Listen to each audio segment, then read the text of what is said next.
Oh, we're live. Ooh. Yep. Okay, cool.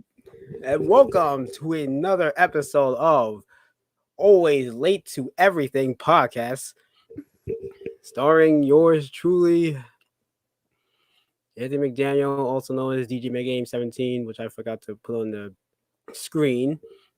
And today I have my guest today, MEMCB. Emmy McBee. Close enough. Same. Everyone says that. Emmy MCB. Yeah. I Well, thanks. hate to I actually hate to admit this, but I actually kind of forgot what your actual name was. No, well, it's okay. Well, I mean, my full name's Emily, but there's so many That's what I Emily. There's way too many. Like, everybody knows an Emily.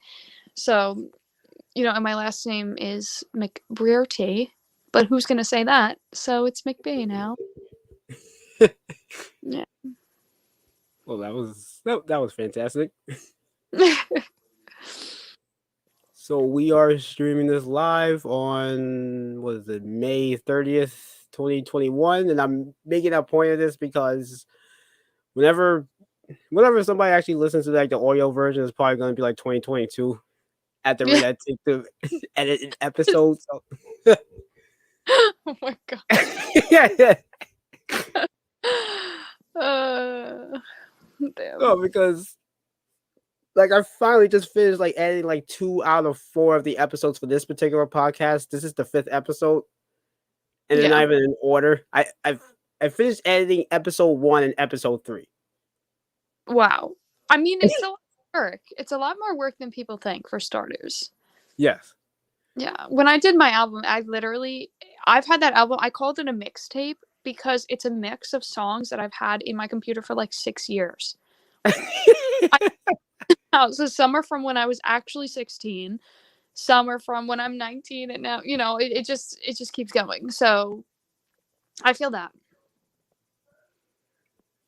Yeah. I mean, I actually have music too that I've been making for like years. So why don't have you put it out? Like they're on SoundCloud. Oh, send me a link, yo. What the heck? I thought I sent it to you. Did you? I mean, Maybe I'll I send did. it again. Well, funny is, how before, so everyone who's listening to this as well, we had a literal hour-long conversation prior to going. So most of the things that had to be said have been said, so we have to reiterate actually the entire conversation. And I said to you, because I was like, do you do music? Because for some reason I thought you did. So I'm sure you did send me the beats, and I must have listened to them. But we also met in like 2019, so you could have sent me those a year ago. Yeah, I mean, plus we weren't really like talking to each other like that, so like, it's fine. No, well, now I'm really gonna listen to it thoroughly. So. Yeah, like I've only think I've only put out like 1 or 2 other songs since then. Like I Yeah. have like 12. I think I have like 12 tracks on SoundCloud now. Well, minus the one podcast I was doing before. Yeah. I was actually doing a podcast before this, which you would consider like the earlier version of it. It was called Better Late Than Never, but I found out that someone else was using the name on YouTube. I wouldn't message that person and never got back to me, so I just changed the name. Yeah. Plus, I That's kind of like it. I mean, plus I kind of like this name better anyway because I could also make it into like an acronym. Because what do you mean? like the alternative name for this podcast is like Late Always to Everything, which spells late. So Oh, okay. So look at you. You made out better in the end. yeah, Yeah, that works. and plus I was just doing that podcast for school because I had to do it for my classes. Oh, did you? Yeah, Is that what you started the podcast? Did you start it for a class, or you just started because you want? both. You see, what the thing was, I was in the process of like resurrecting my YouTube channel from the dead. So I just so happened to be taking that class at that point in time. Yeah. So the class was called Media Management, and I had to. What we basically had to do was like we make our own like business or brand or whatever. So I was like, all right, since I'm already in the process of trying to do that anyway, I'll just add that to the list. Yeah. So like originally I was going to do like 3 different podcasts, which I'm now doing. This one, the Chronically Chill podcast, and another one called 65 Rose Petals, which is a cystic fibrosis related one. Mm-hmm. That one was actually what I was originally going to do because that podcast I was playing since the fall of 2019, like the semester I met you. Yeah. Yeah, so I was planning on doing that, but I had some setbacks because I think I was having computer issues because I run through computers like I don't know. I run through them like candy. Pretty bad. And Are you one of then those who builds your own computer? Are you one of those people who builds your own computer? I wish. I actually knew someone, or I actually knew somebody that was able to do that. I know at least 3 people computer, and I thought that was really, like, the first time someone did it, I thought that was really unique. I was like, who can build a computer? And then I realized, I knew a lot of people who do that casually. I don't know. It's really beyond me. I mean, people think like my grandma. She always asks me for tech support because she thinks I'm tech savvy, and I just am not. It's really bad. I mean, even this, when you sent me the link for this to get on, and it said I had to download Chrome, I was beside myself. I was like, how do I download Google Chrome? How do I do this? It was Yeah, really I'm not as tech savvy as I might appear to be. which is know ironic, enough to get by. and like all technology thing. I don't know. That feels techy for me. Yeah. Podcasts, that's like tech things. I don't know. Yeah, so actually, like 2 people I was going to high school with. We had a video game club at my school, Mm-hmm. and those 2, both those guys' names were Kevin. So Okay. so we used to call them the Kevins. And they were the best gamers in that club, but yeah, but their skills went beyond that. So apparently they were able to like take apart and build a computer. Oh wow. Yeah. Yeah, like where do these kids come from? Why does everybody know someone who can build a computer? It's just beyond me. I don't know. Yeah, for people watching, listening, if you know how to do that, you are going to be just fine. A lot of money up for that. One at life, like you're gonna figure it out. Like, if you want to learn how to do stuff like that, I guess your best bet is like Google or YouTubing it. Well, I've learned everything off YouTube. My friend the other day, she goes, how did anybody, like, how did we learn before YouTube? How did we function as a society? And I was like, we had books, we had magazines. But it truly was. I mean, when you think about it too, even when we were, how old are you? Actually, 28. You're 28? I would not think. No, but like, how old did you think I was? I don't know. It's funny you say that because so I'm on the Suffolk soccer team, right? Yeah. And as I told you, but I have to tell the viewers now. And I was asking like the girls the other day how old they were, and they are all 18, 19, and I'm 21, which isn't a big jump, but they couldn't believe it. They were like, I can't believe you're 21. That's so old. I'm like, you guys are acting like I just walked out of a senior citizen home onto the field. Like, this is insane. And it's really, the team too. There is a kid who's on the men's team, like 27, and another kid who's 28. And I had no idea. I thought they were 22 max, 23.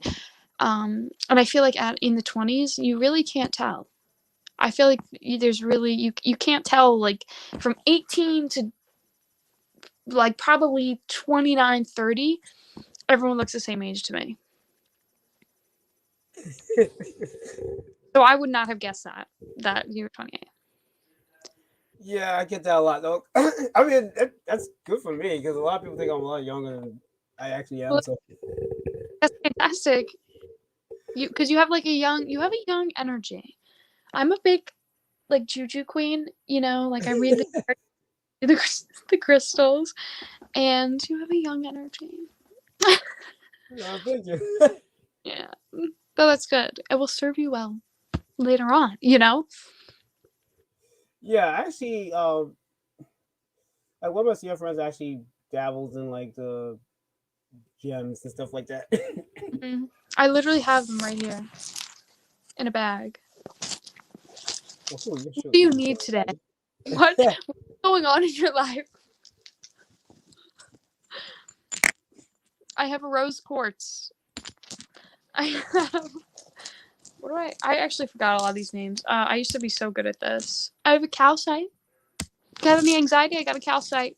Um, I'll just run through the rocks. Honestly, don't even get like literally do not even get me started. Um, but what was I saying? Did I went on about age? Oh, did you ever watch Stevie Universe at all? Who?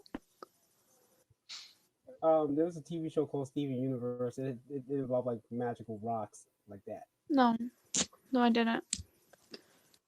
I'd probably like it though. that. Probably would. I'd probably really like it. Yeah, it was on Cartoon Network. Oh yeah. Yeah, we I, were from like I remember what I was 2013. gonna say. That reminded me. Like our generation. That's what I remembered because our generation had Cartoon Network, and the kids now don't really have Cartoon Network. Even I miss Cartoon Network a little bit. It I still feel like I exists. was what? Does it still exist?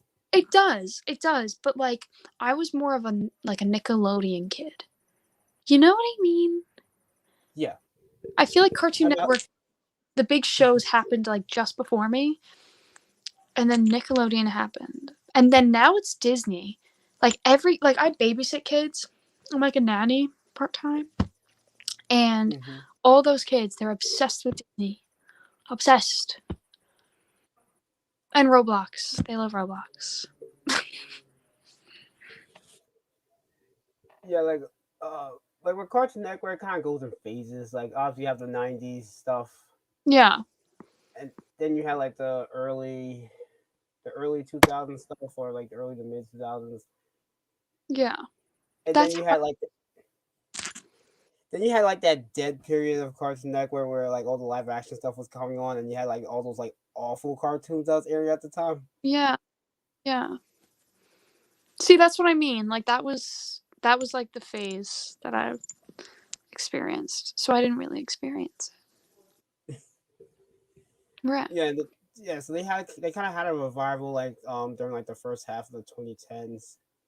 Now Mm-hmm. it's going through a weird phase. Yeah. What is the phase you would consider it in right now? Like, what are they playing? I guess you could call it the revival phase because they're pretty much doing what everyone else is doing, which is trying to resurrect everything from the dead, even when it doesn't need to be, and usually winds up coming out worse. Well, isn't that what's that one show that's on there? I don't even know if it's on there. They had a Powerpuff Girls reboot, but Mm. that died off. What's that Although I one have for time? Is that on Cartoon Network? Adventure Time, Yeah. that was Cartoon Network. Yeah. That's the only show I really knew from there. Adventure. Fun fact, that was actually originally going to be a Nickelodeon. Really? Yeah, they rejected it for I don't know if you ever heard of this show, Fanboy and Chum Chum. Yes. Yes, they Damn, rejected it for that. they missed out. Yes. Family. Yeah, that was a show. I hardly even remember. That resurrected like a weird memory in my head that I forgot about. I'm pretty sure. I'm pretty sure it's one of those repressed memories you're trying to forget about. It is. Yeah. It is. Do you remember on Nickelodeon that show, Mr. Meaty? Yes, sort of. Like I don't think I ever really like watched it when it was on, but I It was know like, the show's kind of infamous. So yeah, it was like those weird puppets. yeah. But I kind of loved it. I thought it was, but I mean that should have been foreshadowing for a lot, honestly, because my movie taste now is so quirky and weird, and I mean my taste of everything is really quirky, but movies in particular, it's funny because I always joke that I don't know any like mainstream popular movie. Like I've never seen like name a really popular movie. I can only think of Marvel movies right now. Yeah, I've never seen them. I mean, I've seen a couple, but for the most part, never seen them. But I've seen every obscure indie French film you'll ever find on Netflix. You know what I mean? Oh yeah, I don't know if I watch any like indie French films specifically, but I do like watching like weird stuff too. So, Yeah. but most of that stuff I usually just wind up watching on YouTube. Yeah, well, that's true. That's the only place you can find it, really. Yeah, because YouTube has a lot of like weird movies. It does. I love that though. Yeah. Netflix used to have a lot of weird movies too, and then they started getting actually good movies and then deleting the weird movies, and which was disappointing for me. But I mean, it was good for them. It was smart on their end. It Yeah. was Yeah, but that was when Netflix was still, I don't want to say underground, but like yeah, it was though. It was. It really was. I mean, I remember like when Netflix first happened, like all the weird stuff that was on there. Like there was just it was like every other movie was good, you know, or like every 1 out of 10 movies was good, and the yeah, rest you were like, heck did I watch? You know, they had like a lot of D-list content, so they did 1-star movies. Yeah, yeah. yikes. Big yikes.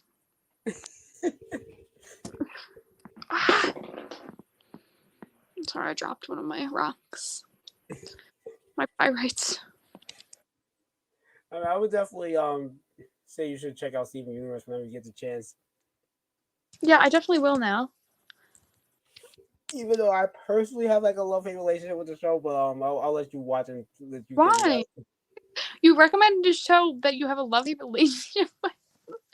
Why? Like, all right, I'll put it like this: there's some really good stuff about it, then there's some not so good stuff about it. But you'll see what I. Okay, I'll I let mean, you I know. think overall, I think you will enjoy it. Okay. Yeah, I'll watch it. I'm down to watch it. I'll let you know Yeah. what happens. It's an interesting show at the very least. So, I don't like. What are you watching these days right now? Hmm? All right, like, what are you watching these days? That's a good question. I work literally 13 hours a day, so I have very little time. But um what I do what am I watching? I have literally nothing. I watched this one show actually on Netflix. It's called Atypical. You ever seen it? I have heard of it. I don't think I've ever really like watched it yet. Yeah. It's one of those shows that like when I first started watching I thought it was a little bit I don't want to A say lot. cheesy, but it was like it was one of those it was one of those shows that like I was like maybe this is a little cheesy, maybe this is too like family friendly. Do you know what I mean?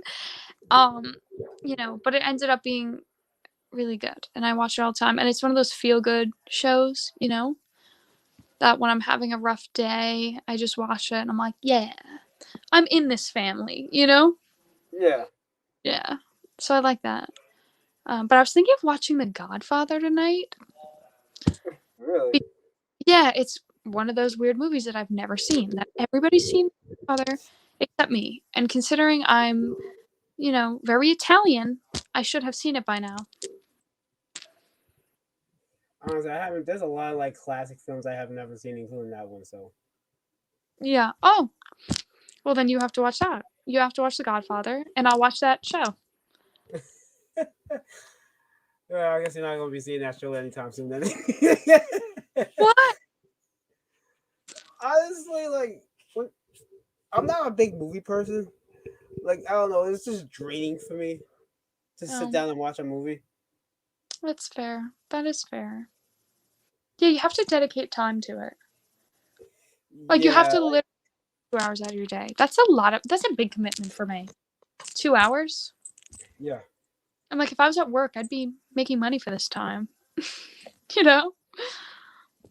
Like I think I spend more time like, how do I say that? I think I spend more time like looking at trailers for stuff to watch on Netflix than actually watching stuff on Netflix. Yeah. Well, it's so easy. YouTube will just keep recommending them until, it's 4 a.m. and you haven't slept yet. No, but I'm just sitting there, I'm just sitting there like, wow, this actually looks really cool. But I don't want to sit down and watch this because, Yeah. especially if it's like, In the trailer, they tell you the whole damn movie anyway. It doesn't even matter. You already saw it. yeah. Although the movies I probably won't wind up liking the ones I actually wind up watching. I don't they usually just catch me on the right day. I'm just like, okay, all right, I'll watch it. Yeah. Or I accidentally press on it and then I'm like, oh crap, I have to commit to it now. Yeah. Once you press play, you're in. Yeah. Yeah, I feel that. Like, all right. I was like, all right, you got me this time. Yeah, you got me this time. Yeah. That's funny. So I'm just like, next time, I don't know about that. But oh, the show I've been watching recently, I was not gonna commit to this because there's a lot of like stuff on there. But I started rewatching Are You the One? What's The that? reality show. Oh, I think I have heard of that. Yeah. Is that where they meet for the first time and they like decide if they want to get married or something? It's basically a bunch of people trying to find like their match, whatever. So yeah, that's interesting. Those shows got so popular recently. Oh my god. yeah, because everybody's trying to get into a relationship.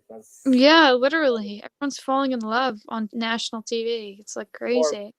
Well, sort of, I guess. I don't know about all that, but See, it's funny because if you asked me like a couple of years ago when I was like a hopeless romantic, I would have definitely gone on those shows. I still want to go on The Bachelor. My life goal is to end up on The Bachelor, like be on The Bachelorette or whatever.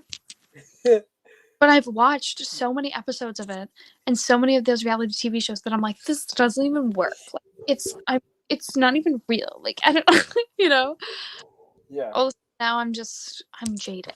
I'm quite frankly jaded.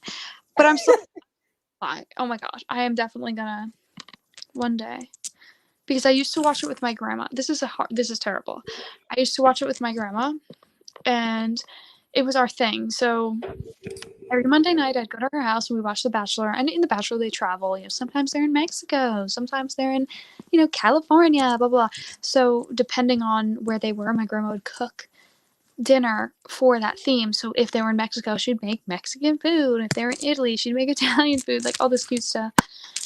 And I told her grandma, like, one day I'm going on this show, and she's like, I better not be around to see it. Like, I better not see you on this show. So, and then she kicked the bucket. And so I said, now I'm going to go on the show.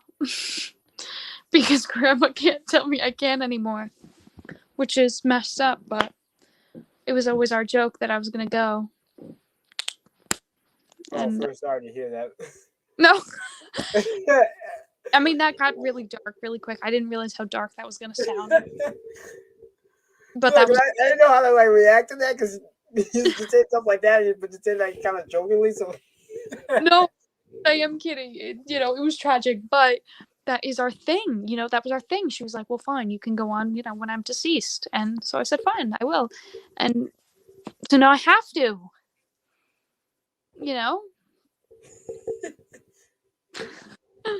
It's terrible. I'm terrible. Cut that out. I'm not gonna cut that. I'll tell you right now. My editing consists of putting background music and maybe like a sound effect or two. Oh damn! What kind of background music are you putting? Are you gonna put my album as the background? Just kidding. I don't like it that much. Well, I actually no, because I usually do instrumentals and like your vocals are gonna drown the vocals, That's the true. voices out. So you'll just have to do it for like the outro, like for the credits. Yeah. Or something. I don't know. I could definitely do it for that. Yeah, you'll have to pick one of the ones that you liked. Yeah. Because, okay, so to everyone listening who wasn't here for the hour before, he said, how did you like the album? And he's like, it was good. And he's like, I couldn't understand the words though. I can't. Again, I'm not sure if it's like the way you was producing it. It probably was. I think it's because of my accent, because I, pronounce stuff weird. But I'm gonna re-listen now, and I'm gonna really think hard about it and see what's really going on. It's not even necessarily like your pronunciation. It's just like I said, it's just you have like you have a strong voice, I think, or at least like a pretty loud one. So I don't know how to explain it. Like No, it's okay. I'm just kidding. well, so basically, I'm saying that your voice was overpowering your lyrics. So That's funny. you have a good voice, so I like it. Thank you. I appreciate that. I was not sure I was gonna like walk into with this album. I was like, okay. Really? Well, I know. Well, it's kind of taking a risk because, like, my biggest fear, like, I don't want to be one of those people who my friends, like, say it's good even though it's not. Do you know what I mean? Because then you ever have, like, where one of those kids comes up to you and is like, hey, like, I have this on SoundCloud, and they show it to you and you're like, yeah, it's great. And it's, like, not good. Yeah. But you don't want to tell them that, So then they go around like promoting this stuff that's not good, and it's like I just don't want to be that person. Like, I don't want to embarrass myself, and I'm not trying to toot my own horn. Like, I don't know if it's good, like maybe it sucks, but I just don't want to embarrass myself. I'm really worried about it. I think people are gonna like it. You think? Yeah. Okay. Like don't go by me. Like I feel like you would tell me though. Like, if it was really bad, you'd be like, it's alright. No, it's not bad. Like I've heard some like bad stuff. Like, this is good. Okay. I'll take your word for it. Everyone else is gonna. I think it's. But I do agree. I think it's good that to have like that honesty, especially if we're supposed to be friends. Yeah. Because I like you said, I wouldn't want you to go embarrassing yourself like that. So. Yeah. For sure. So, like, what made you first of all, what made you want to make an album? So that's an interesting question, because I feel like it's changed for me over the years. Because so now I have to think legitimately. I first started writing music because I was like fickle, and when I was younger, I was very emotional, just a very emotional person. I went through a lot, and when I was turning on the radio, I was listening to stuff, and nothing really. When you listen to a really good song and it just satiates your soul, and you just feel right about it, and you're like, yes, I can relate to this. This is exactly what I want to listen to right now. Do you know what I'm saying? Yeah. I wasn't feeling like that. So I was like, well, I'll just write it myself. And that's what I did. And I wrote songs that I wanted to hear. And for me, that was what I like to call angsty folk music. And I would listen to myself. Legitimately, I'd be running on the treadmill listening to myself, because I felt like that's what really resonated with me, obviously, because it was my thoughts in my life. But, as it went on, I mean, because I started writing when I was 14, and, the reasons why kind of changed, because later on it was, when I was very hurt about something, I'd write, and sometimes I'd go phases of months without writing because I wasn't hurt, or I was in a healthy relationship and I was happy and there was no reason to. And then we'd break up and I'd write another album, and, like I told you before, I'm graduating Suffolk with a 2-year, and I'm supposed to be going on to, college to further, my education. But music is always one of those things that I still really wanted to pursue, and it's kind of like now or never. It's either I start putting stuff out there and trying to see where it goes, or I go to college and I continue, to do something else, essentially.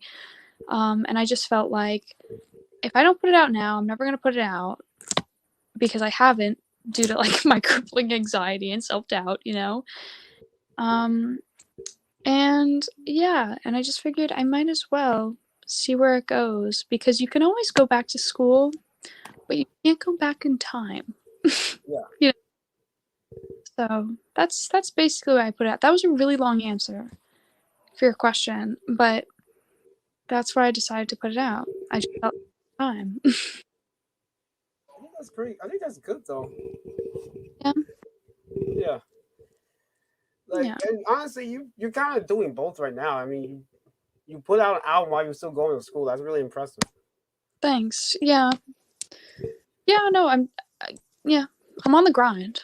I really am on the grind. um, yeah. As another friend of mine whose name is also Emily. Emily. Oh my god. Of course. Yeah. Yeah. Shout out to her. There's so many of us. There's just so many of us. Yeah. Fun fact: she was gonna be my co-host for my Chronically Chill podcast, but she's kind Oh of really? busy now. So yeah. Oh wow. What happened? She wound up getting a job. like during the Oh, a no, job? no, look, it's funny because we were talking about this like I think in December, Yeah. and then like a month or two later, she's like, okay, I'm working out. Oh no. Oh I no. mean, she's still, I'm still gonna like probably at least bring her on like guest for at some point. Yeah. But Jobs I'm is working. Yeah, honestly. Like I never had a really full-time job ever until this year. yeah. And so I always thought people were dramatic. Like like, you know, okay, so you ever see those commercials for like a spa or a vacation place and they're like, use your busy, get a break from your busy life and go to a spa or whatever. And I was always like, people are so dramatic. Like, it's not that deep. Why do you need to spend all this money to go on a spa vacation? Just because you went to work, whatever. And so now, like I said, like, so I'm basically a full-time nanny. I work for like 4 different families, and I, also am a singer. So I sing at like restaurants and bars on the weekends.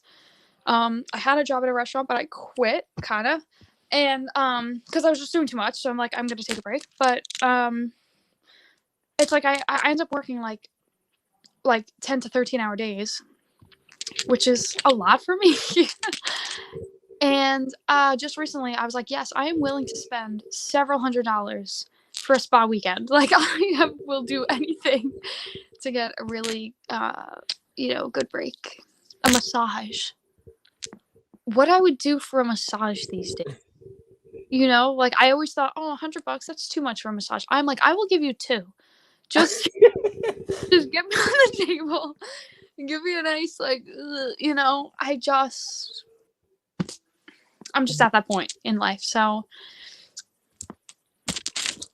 I'd be like, I'll cash app you.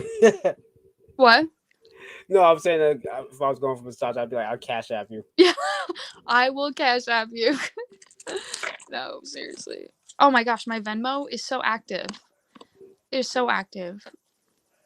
All I've been doing is spending money and making money and spending more money and making more money. It's just like, oh my god.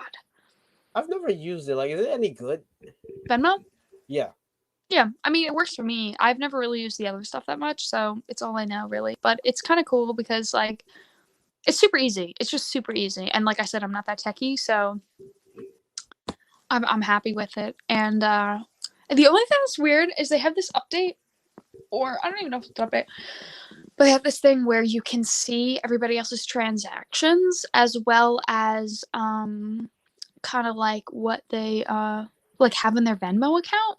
So like how much money they're doing and like who they're sending to. So my friends and I do such dumb stuff. We'll be like I don't even know. I don't even know an example.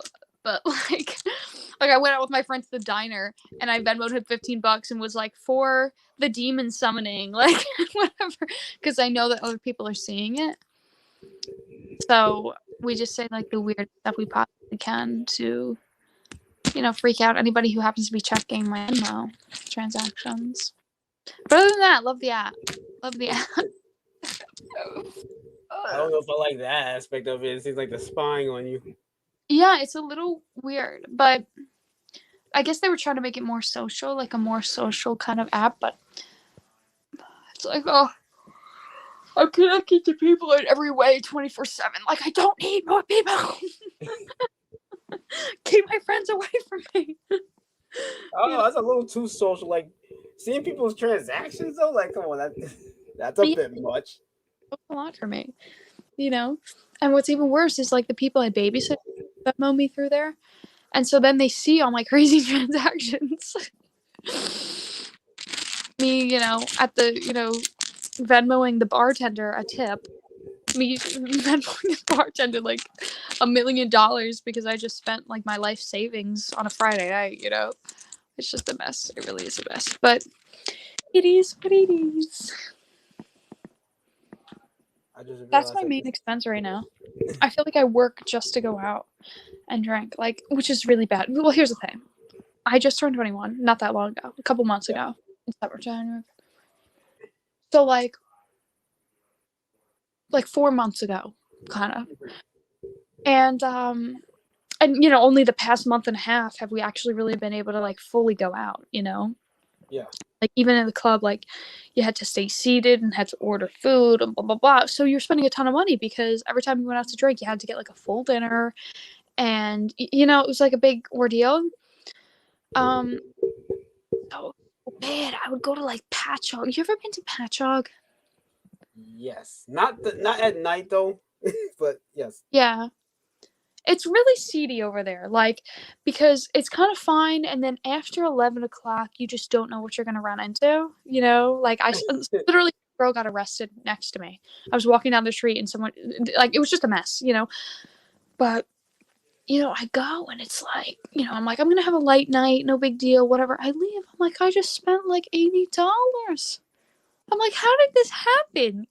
Like, so I had to stop. I got to stop. 21 is too expensive. I mean, I actually met somebody at school this semester that was turning 21 as well. So, who I think actually dated one of the white boys' swag. Who?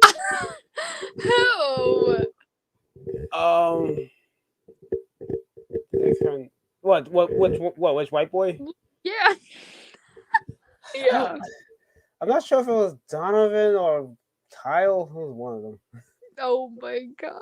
I love how it's like she's famous. She dated white boys with swag. Like she's a celebrity on campus now. If anybody watches this who doesn't go to Suffolk Community College, they're gonna be so confused. They're like, "Who is white boys with swag?" Well, I actually interviewed them for the show. Did you really? Yeah. As a How did matter of that fact, my first 2 episodes of this podcast was about them. really? Yeah, because just in case you aren't aware, I don't know, I forgot if they made this public or not, but they kind of broke up. Yeah, I figured that. I haven't seen much content of them. Or rather, should I say, one of them left the group, and now it's just a trio. Why though? I'll watch the first episode. Send me the link. Send me the link. I'll watch it. I'm actually curious. Yeah, so Kyle left the group, so he was the first person I interviewed, mm. and then I interviewed the other 3 the following week. So the first 2 episodes is white boys with swag stuff. That's how I started the show. That's so funny. No, because I asked them under the impression they were all still a group. Yeah. And then I found out as things were going on, I was like, wait, what? Yeah. Then I had to make sure, okay, if it's okay if I should even be doing this. Oh my gosh. Did you get a bunch of views on that? I bet people were devastated. I guess I wouldn't get like that many views on here because like my stuff is still kind of small, but yeah, like That's fair. I don't know, probably like when I get a little bigger, people are gonna go and recheck that and be like, oh no, I can't believe that happened. I know. Well, I'm gonna watch now. I want to. I want to know what happened with the band. I went to their album release party like 2 years ago.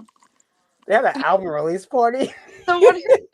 Okay, this is a funny story about White Boys of Swag. Actually, I went to, I think it was Donovan's house. It was around like Halloween, and yeah, I guess it was an album release party. I don't know. They were having like a little shindig, and I went, and I'm super allergic to cats.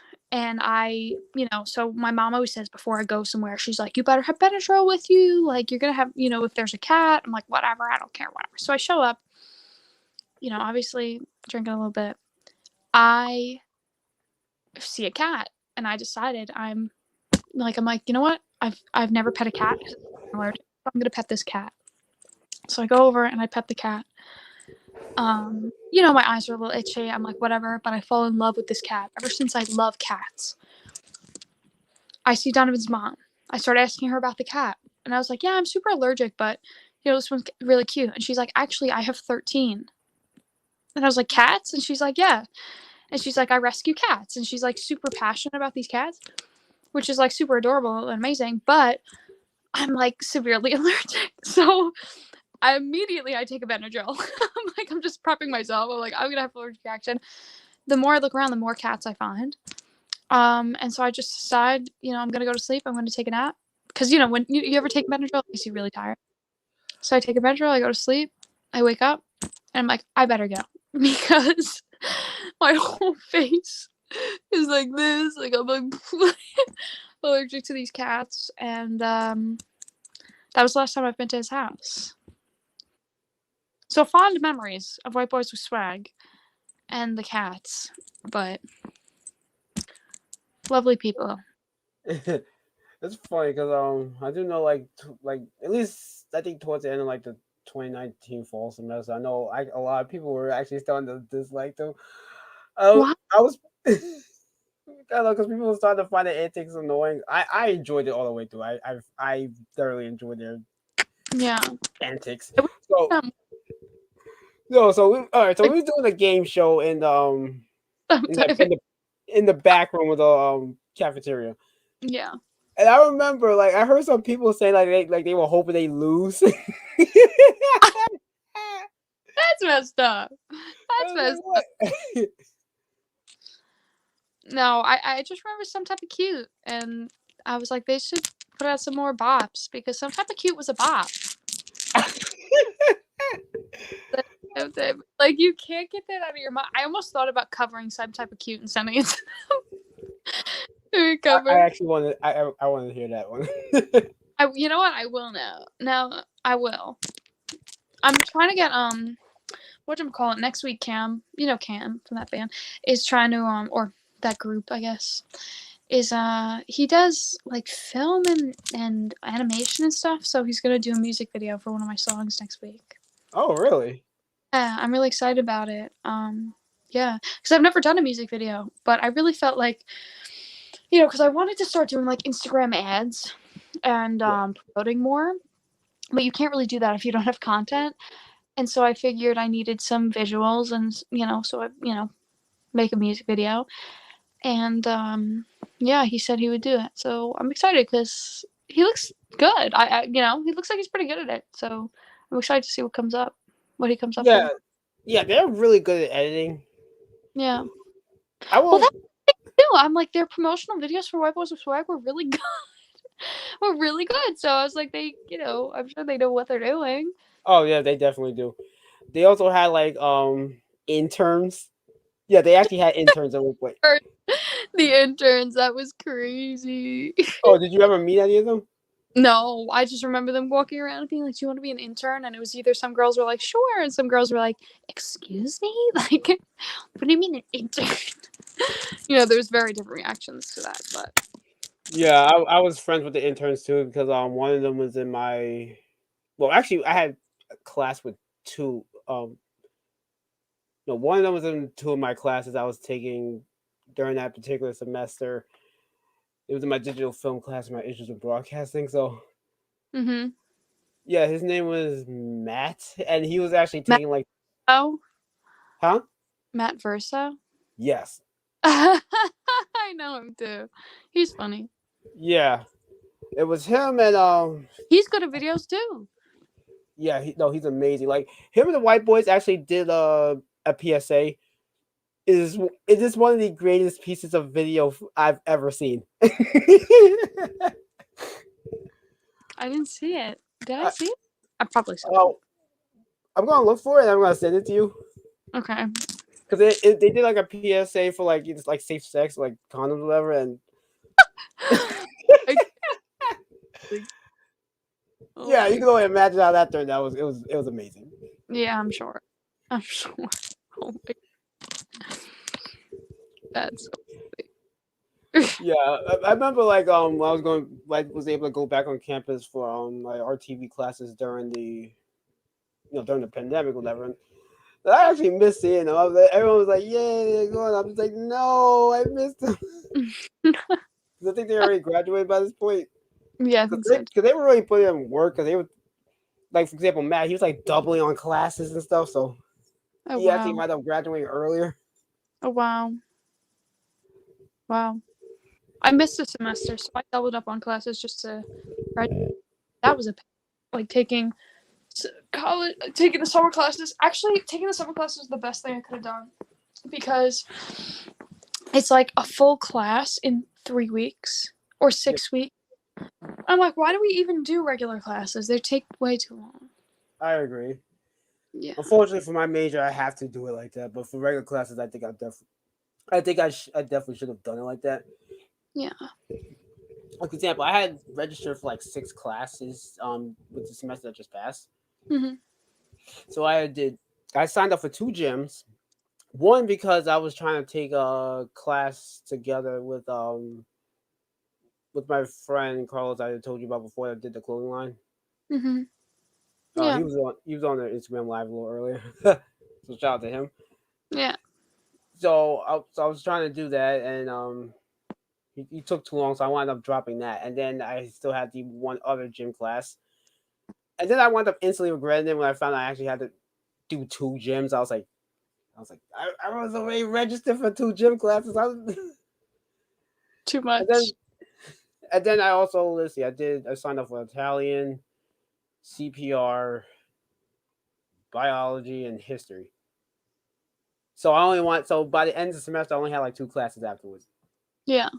Because I dropped the rest of them like because they like this semester they actually allowed you to actually they gave you up to like May 11th to withdraw from a class, Hmm. like no penalty. Yeah. So when I found out I was able to do that, I quickly did that because I was like, I'm probably not gonna be passing these classes, so and not to drop my GPA any lower. So I was like, okay, I'm just gonna kindly withdraw from this. I tried, it didn't work out too well. Hmm. So by the end of it, I just had biology and CPR, and I did pretty well in those classes. Well, good. Um, like my classmates in my biology class, they actually wanted up making like a group chat for the test. Like, even I didn't really need it per se. For reasons I will not say on camera. Hmm. So yeah, but I found out they had a group chat. I was like, well, where was this?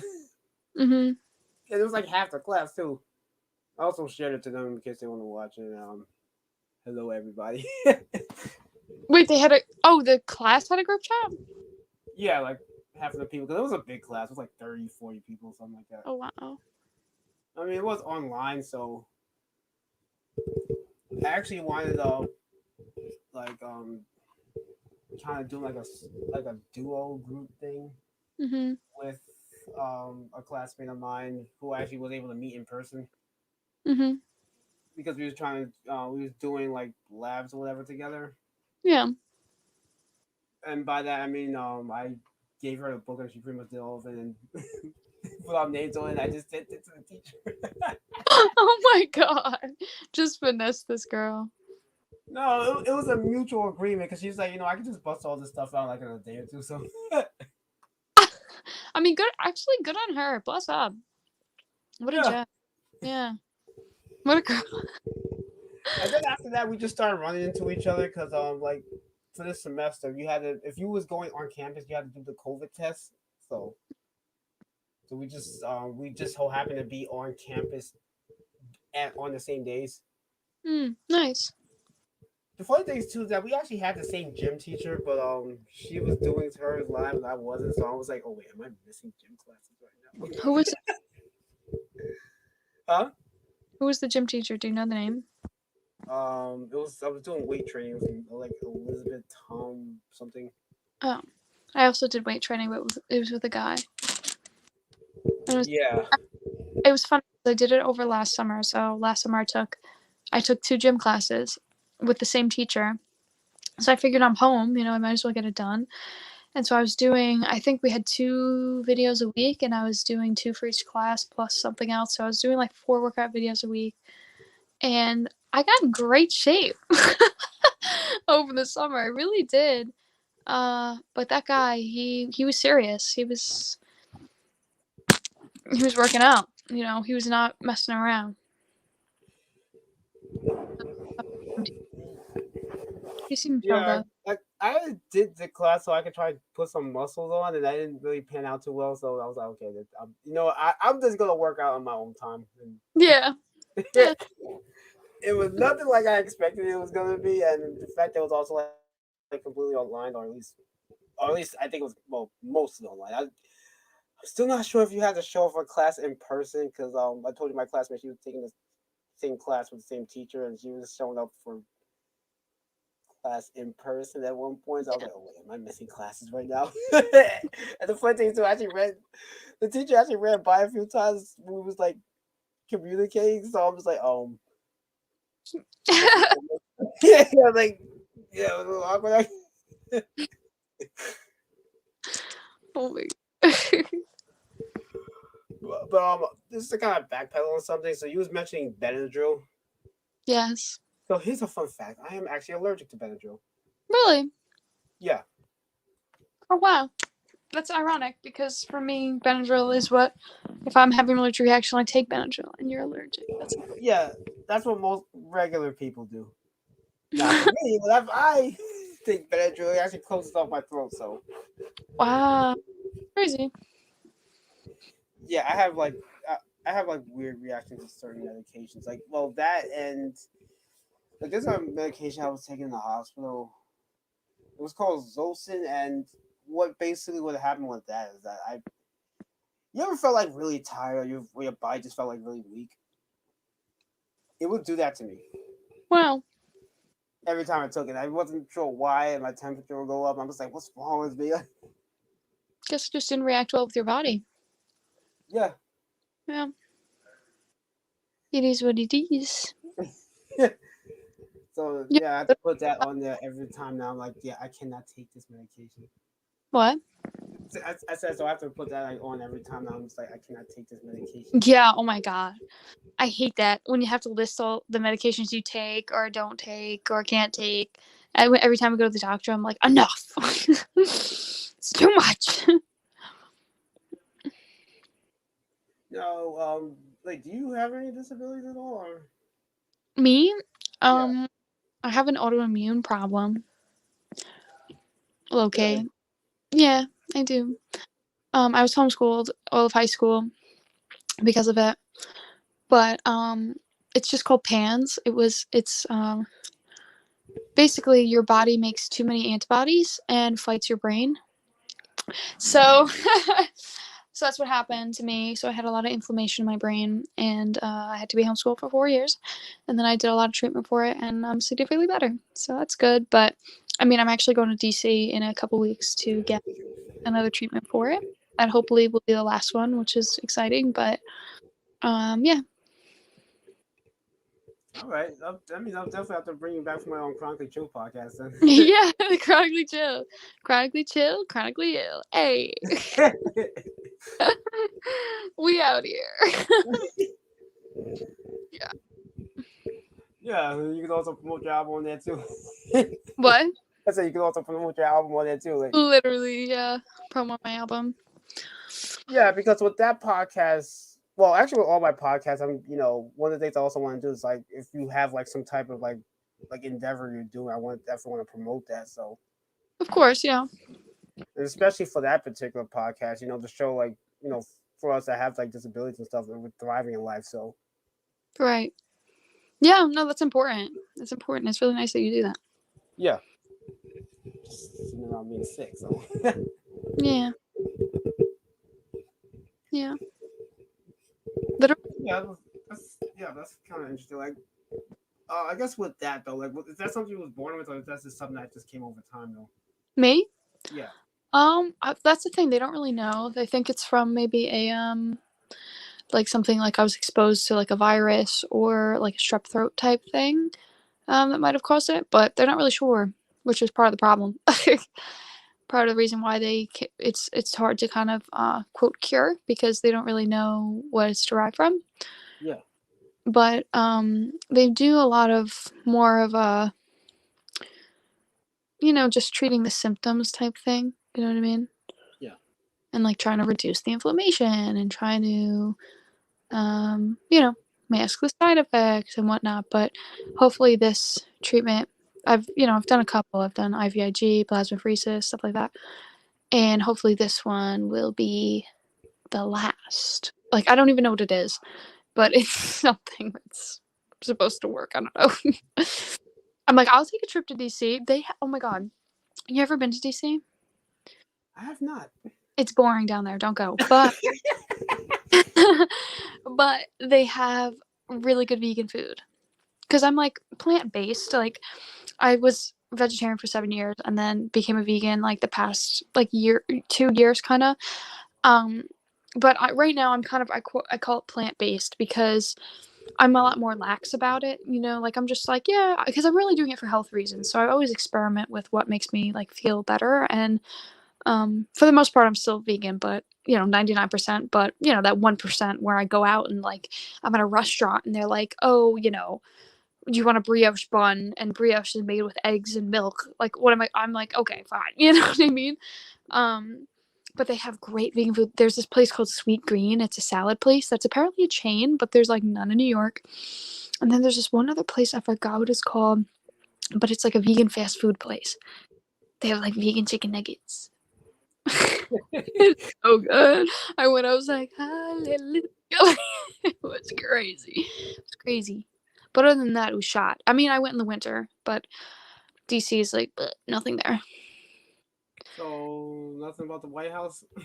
Yeah, well, what happened was it was right after those like crazy riots and stuff. So there was literally gates around everything, and the White House, literally the whole entire military was staying in my hotel, and they were just being bused to the White House, and you couldn't get within like a mile of the White House. So, all the stuff that's like fun to see, you couldn't really see. Yeah, this was like after that insurgence, right? What? That insurgence that kind of happened earlier this year. Yeah. Yeah. It was shot. Yeah, that Absolutely. was wild. Like, at least you wasn't in DC during that time. Oh period. God, no. Imagine. Oh God. That would have been so bad. I would have been taking my vegan chicken nuggets and running back home. No, that was crazy. No, thank God. But No, because if you would, I would definitely have been like messaging you like crazy, like, "Yo, you okay?" yeah, no, it was no. But you could definitely still feel that tension. People were on edge for sure. After People that. on this now because they're still dealing with that, and then on top of that, we have all the other stuff that's been happening over the past year or so. Yeah, just everything. People are just so politically up, like, so much political upheaval right now. Is that even the right word? I don't even know, but people are just really,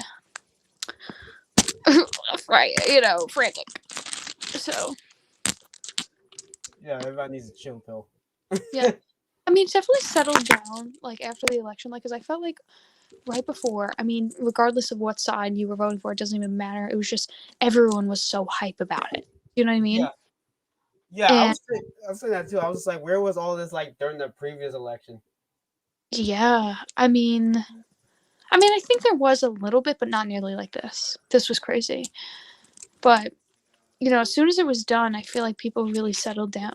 Like, they were calmer, Yeah, just because because it's over like with. the whole thing was is like with this particular election, everyone was trying to eat. Everyone was voting because of Trump, either to keep him in office or to get him out of office. So everyone was like really eager this time. Yeah. Whereas like last time, like after what was it, Bernie Sanders, after he dropped out, everybody that was like voting for him just kind of just fizzled out and just it was just like whatever. Yeah. Oh Because yeah. I know people personally, including some like anime YouTubers that were actually not even like voting at Yeah. the last election because Sanders dropped out. So Yeah. one thing I was telling somebody that was working at the school, we was having this conversation. I said if there's one thing I would say that I guess you could say that maybe Trump did that was good was the fact that he made everybody care about politics for better or for worse. Politics? Oh, care about politics? Yeah. Yeah.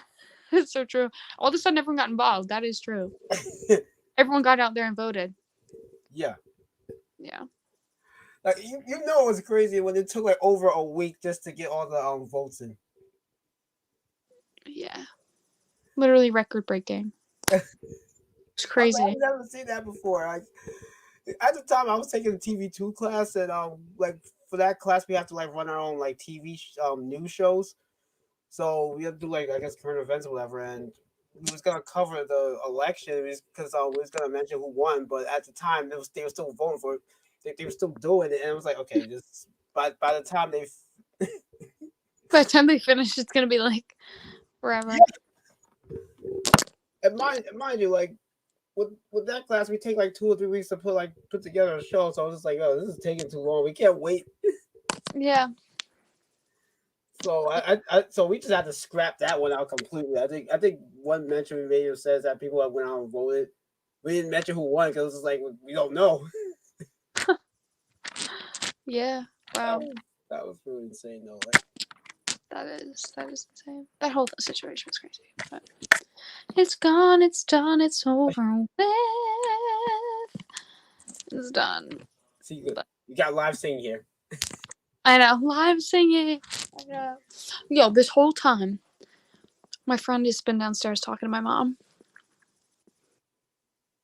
Why did he not come up? Hold on, I'm gonna get him. And we are taking just a bit of an intermission.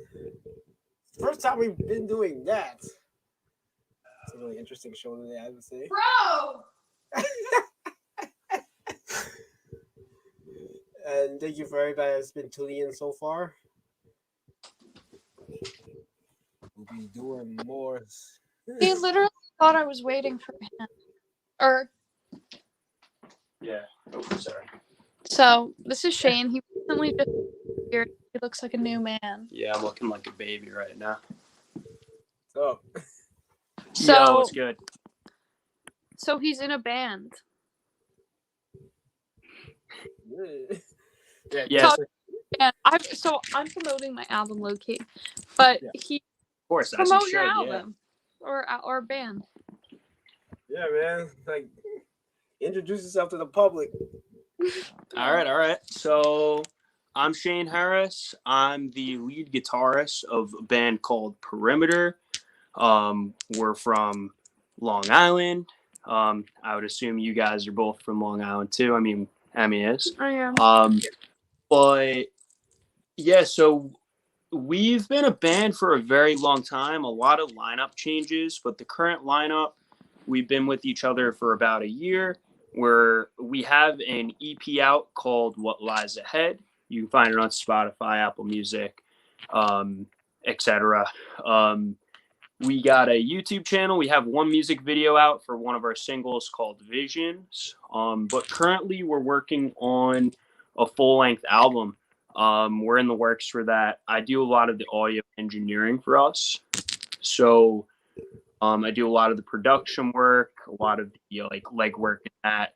And yeah, so I mean, like, we're essentially, the band name comes from trying to go outside the boundaries, like outside of the perimeter.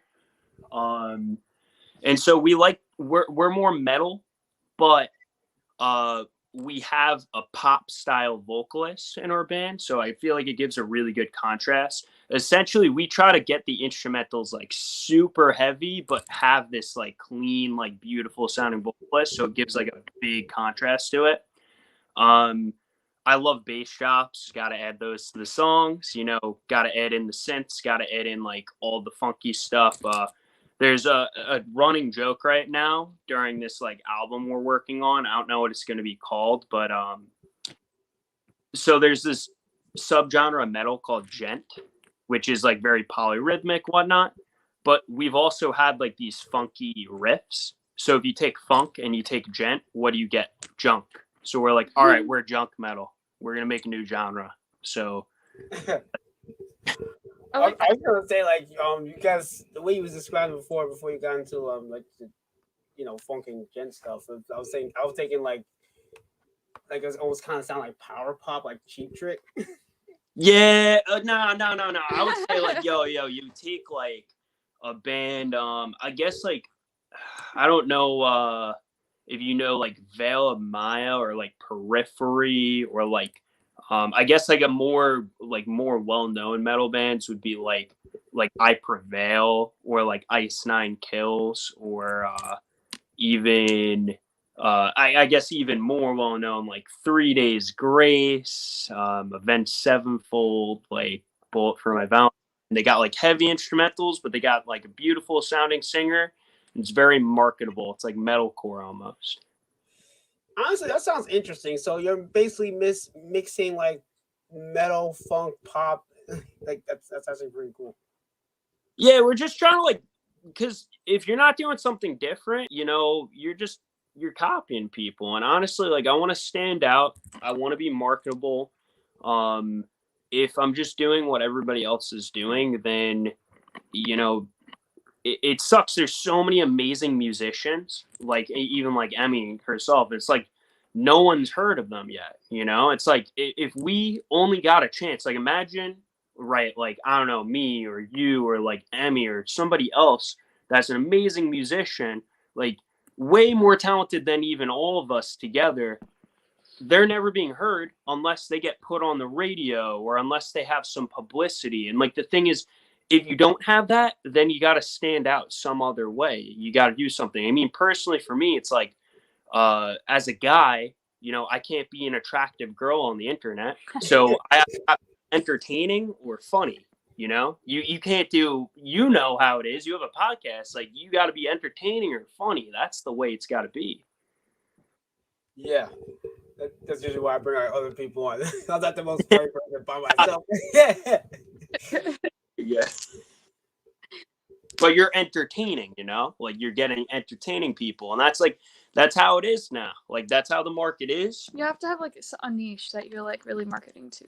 Yeah, or I gotta be like an insane Florida man, like, on bath salts. Like I'm not trying to do that though.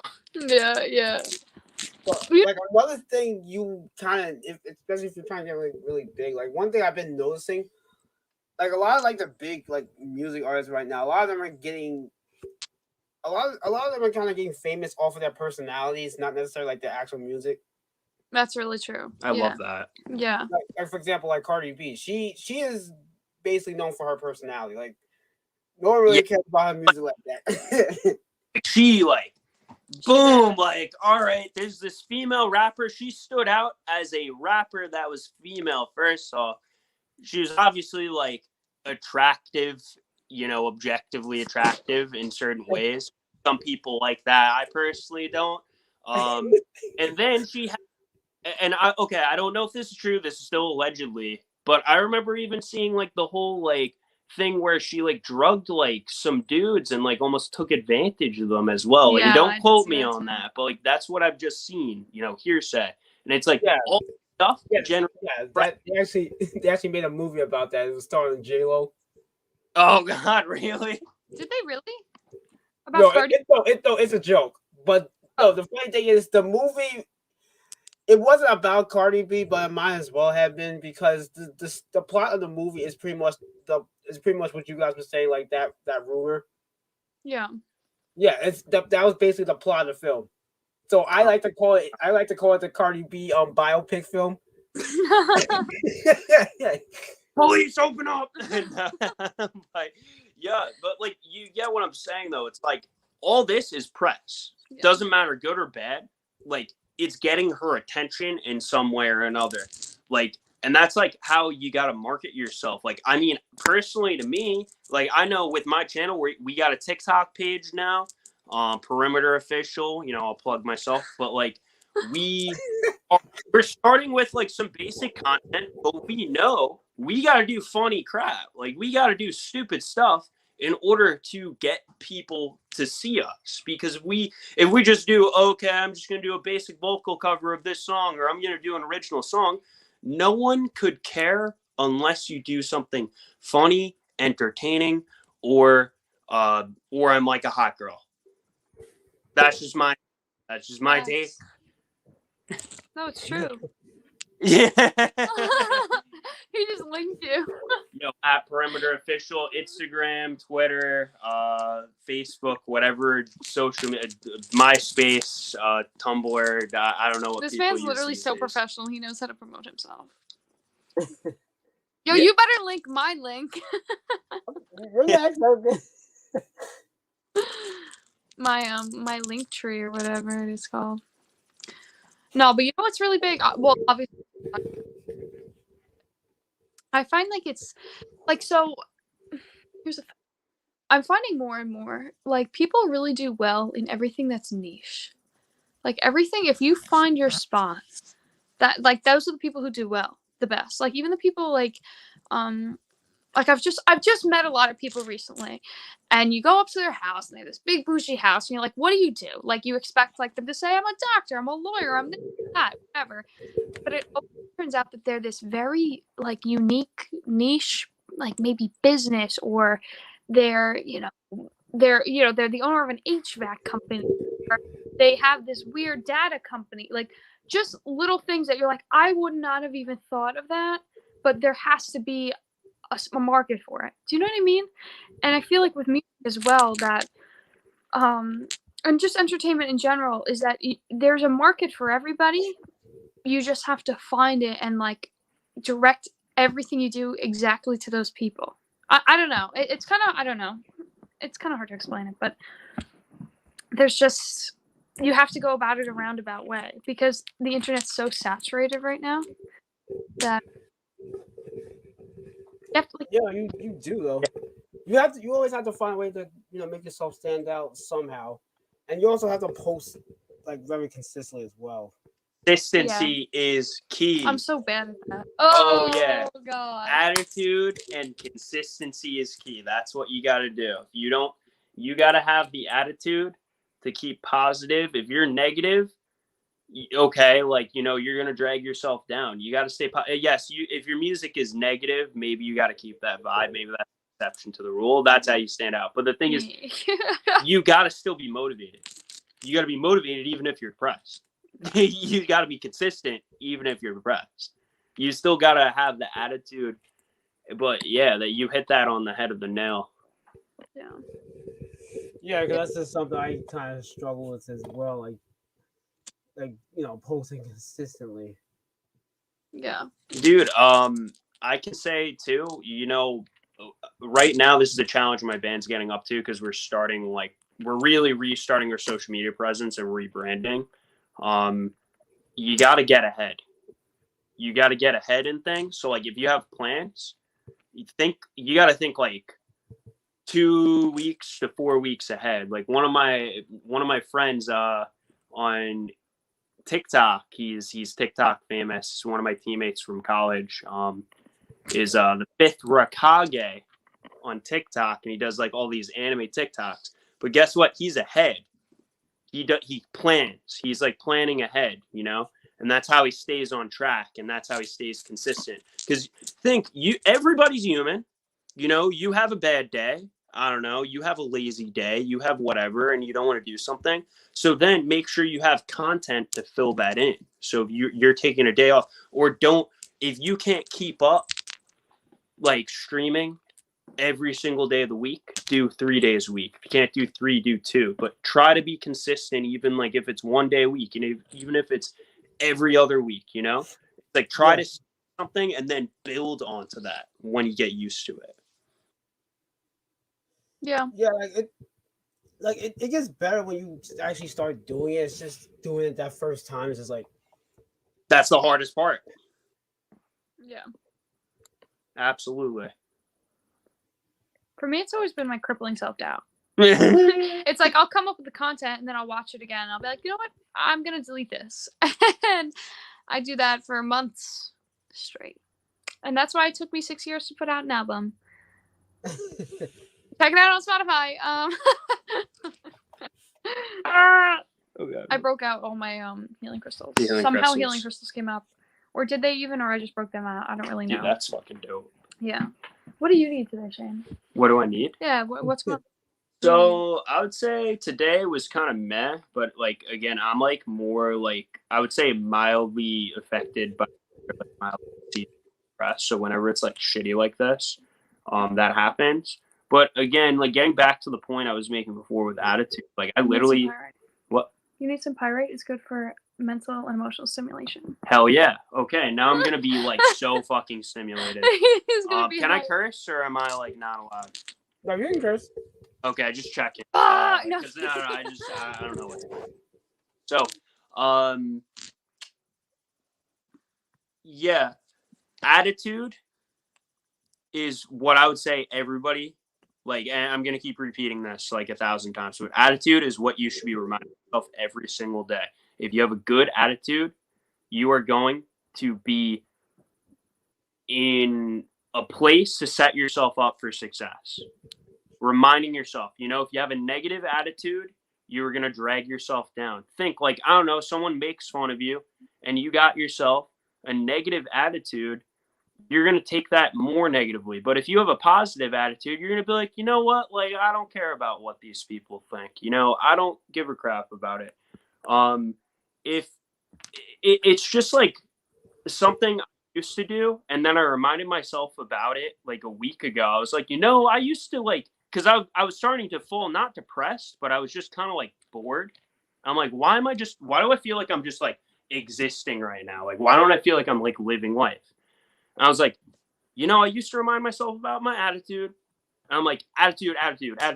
Just every single day, wake up, like attitude, like let's drive, like let's do something today. Like I can't be just sitting around, you know, like don't let life live you. You got to live life. Like you got to grab life by the wheel. Take it, you know, like don't, the joke, funniest shit my friend told me one time, grab life by the nuts and pull it. Okay? Can't let life like beat the shit out of you, right? Like don't fucking do that. Oh, someone's commenting to you. Yeah, that's my friend and co-host Jordan. Hello. She's my co-host for the Chronically Chill podcast. Nice. Oh, that's awesome. Yeah, I was telling you I was supposed to have another one, so I was actually gonna have two co-hosts, but the other one's just gonna be like showing up every now and again or whatever. But yeah.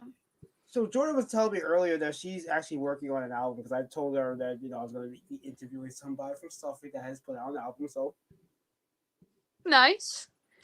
So hard. So what's the move? Where's her album? Oh, she didn't put it out yet? No, she's working on it now. Shane. No, I'm not. I was like, whoa. But, so what genre does she play? What's she do? Hey Jordan, if you want to come on, I could bring you on. You can promote your own stuff.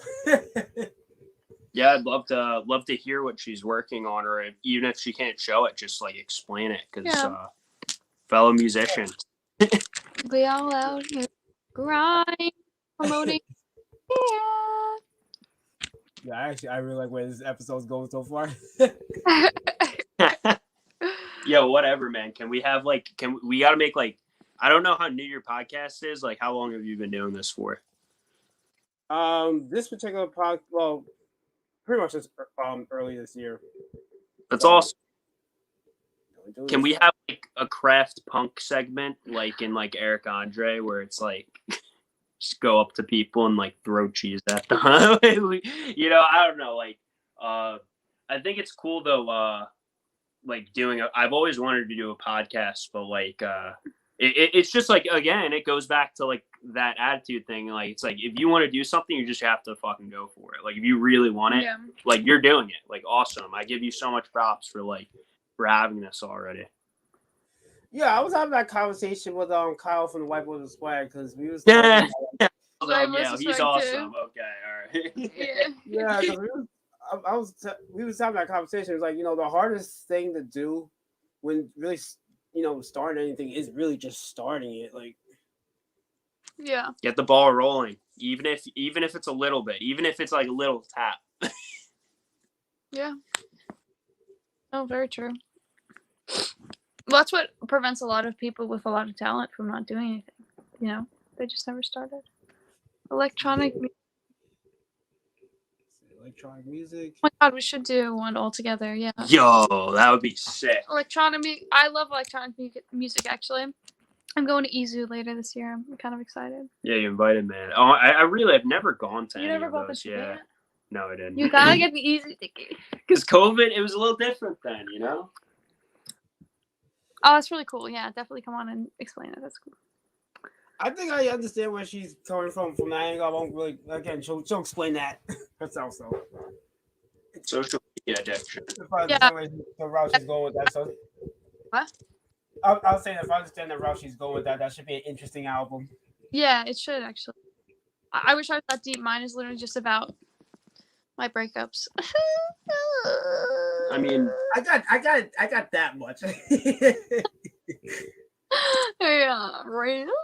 I do mostly instrumental writing for my band, so like I would just say I try to capture like either a feeling or like a sound that I really like and try to just like revolve the song, or like mostly, especially with my music, it's just intensity. Like if I'm almost thinking, I'm like, dude, if you can't like, I don't know, slam your head down like up and down, like you can't like bob to it, like I don't know, it doesn't groove. It doesn't have that like feel, you gotta feel it in your body almost. True. I agree with that 100%. The lyrics different, it's gotta resonate with you, but the actual melody has to resonate with you your have to body. physically feel it. Yeah. Yeah, I mean, speaking of which, so like I already told you, the disease I have. So I was actually for one of the companies that like CF companies. It was called CFLF, Cystic Fibrosis Lifestyle Foundation. So for that class, my sisters and I were teaching like a bunch of like activity classes. So my older sister, who also has the disease, she was teaching a cooking class, and now she's actually working for the company. My younger sister, huh? No, wow. Yeah, my younger sister, she does art.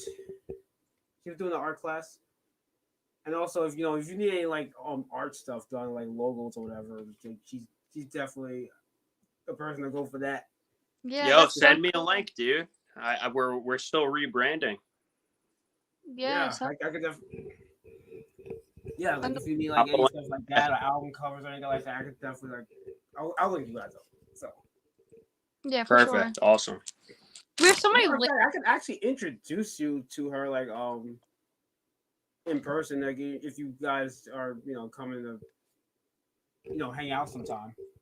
Yeah, well, I was telling him. You know how I said I had that open mic at my house? He was there because he was playing. Cool. On your podcast. Well, so I told him for the next one. I'm trying to make it like a thing. Like that was lovely. Yeah. Writing instrumentals. Yeah, exactly. Yo, that's actually one of my songs. There's a breakdown in the song, and one of my friends said it reminded them of Sonic Adventure 2 Battle. Like, dude, that like when I hear stuff like that, it's fucking sick. Like, it's like, all right, like, yo, we did it. Oh, I love first of all, I love Sonic music in general. Like, that's yeah, some of the greatest video game music I've ever listened to.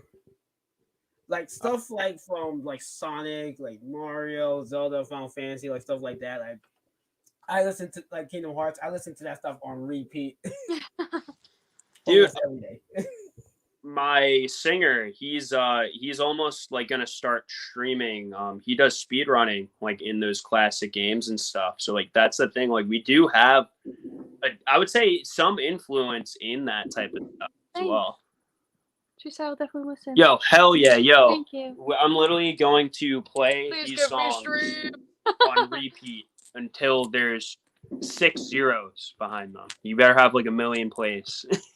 So my music is on every streaming platform. Just Google or search MCB, not dash, like space MCB, and then my album is called the Apple Theory Mixtape.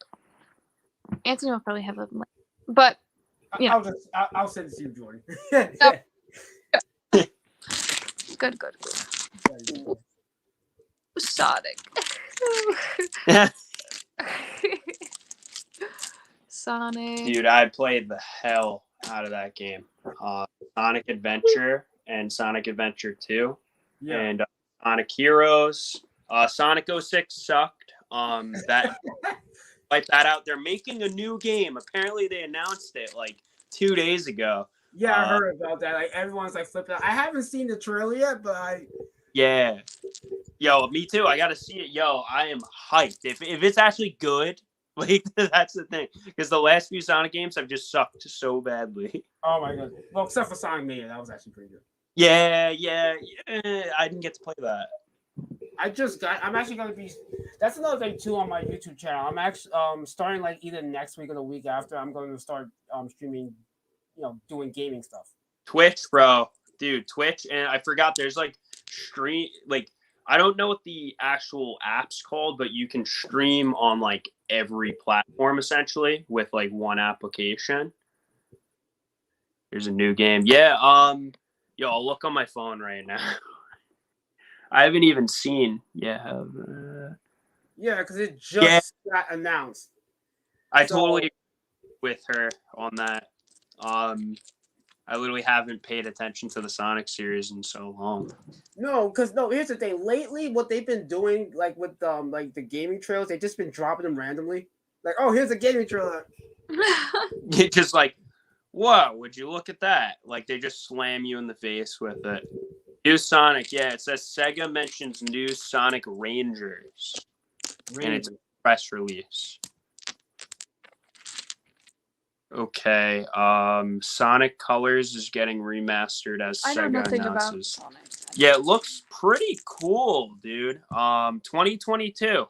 So next year's the year, I guess. Yeah, I will say though, last year was a really good year for gaming. Like there was a lot of like good games that came out that year. Yeah, I need to get a Wii.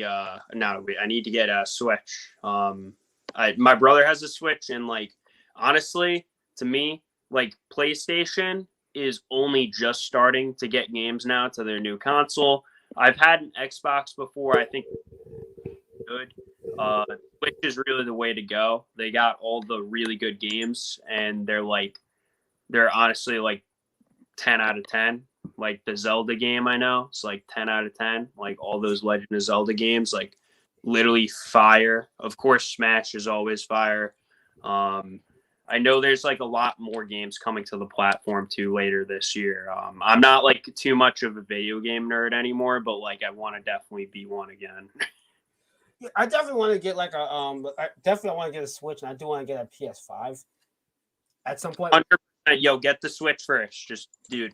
Like, yo, honestly, I've been trying to get the Switch for like 2 years, and the prices haven't dropped, which is surprising because usually the Nintendo consoles they drop pretty quickly. They're usually cheap. Yeah, and they're not too expensive still, but like they are like, yeah, I agree. Like, I'd want to wait, but like at this point, if you're gonna stream, yo, use it as a tax write-off. Make it a business.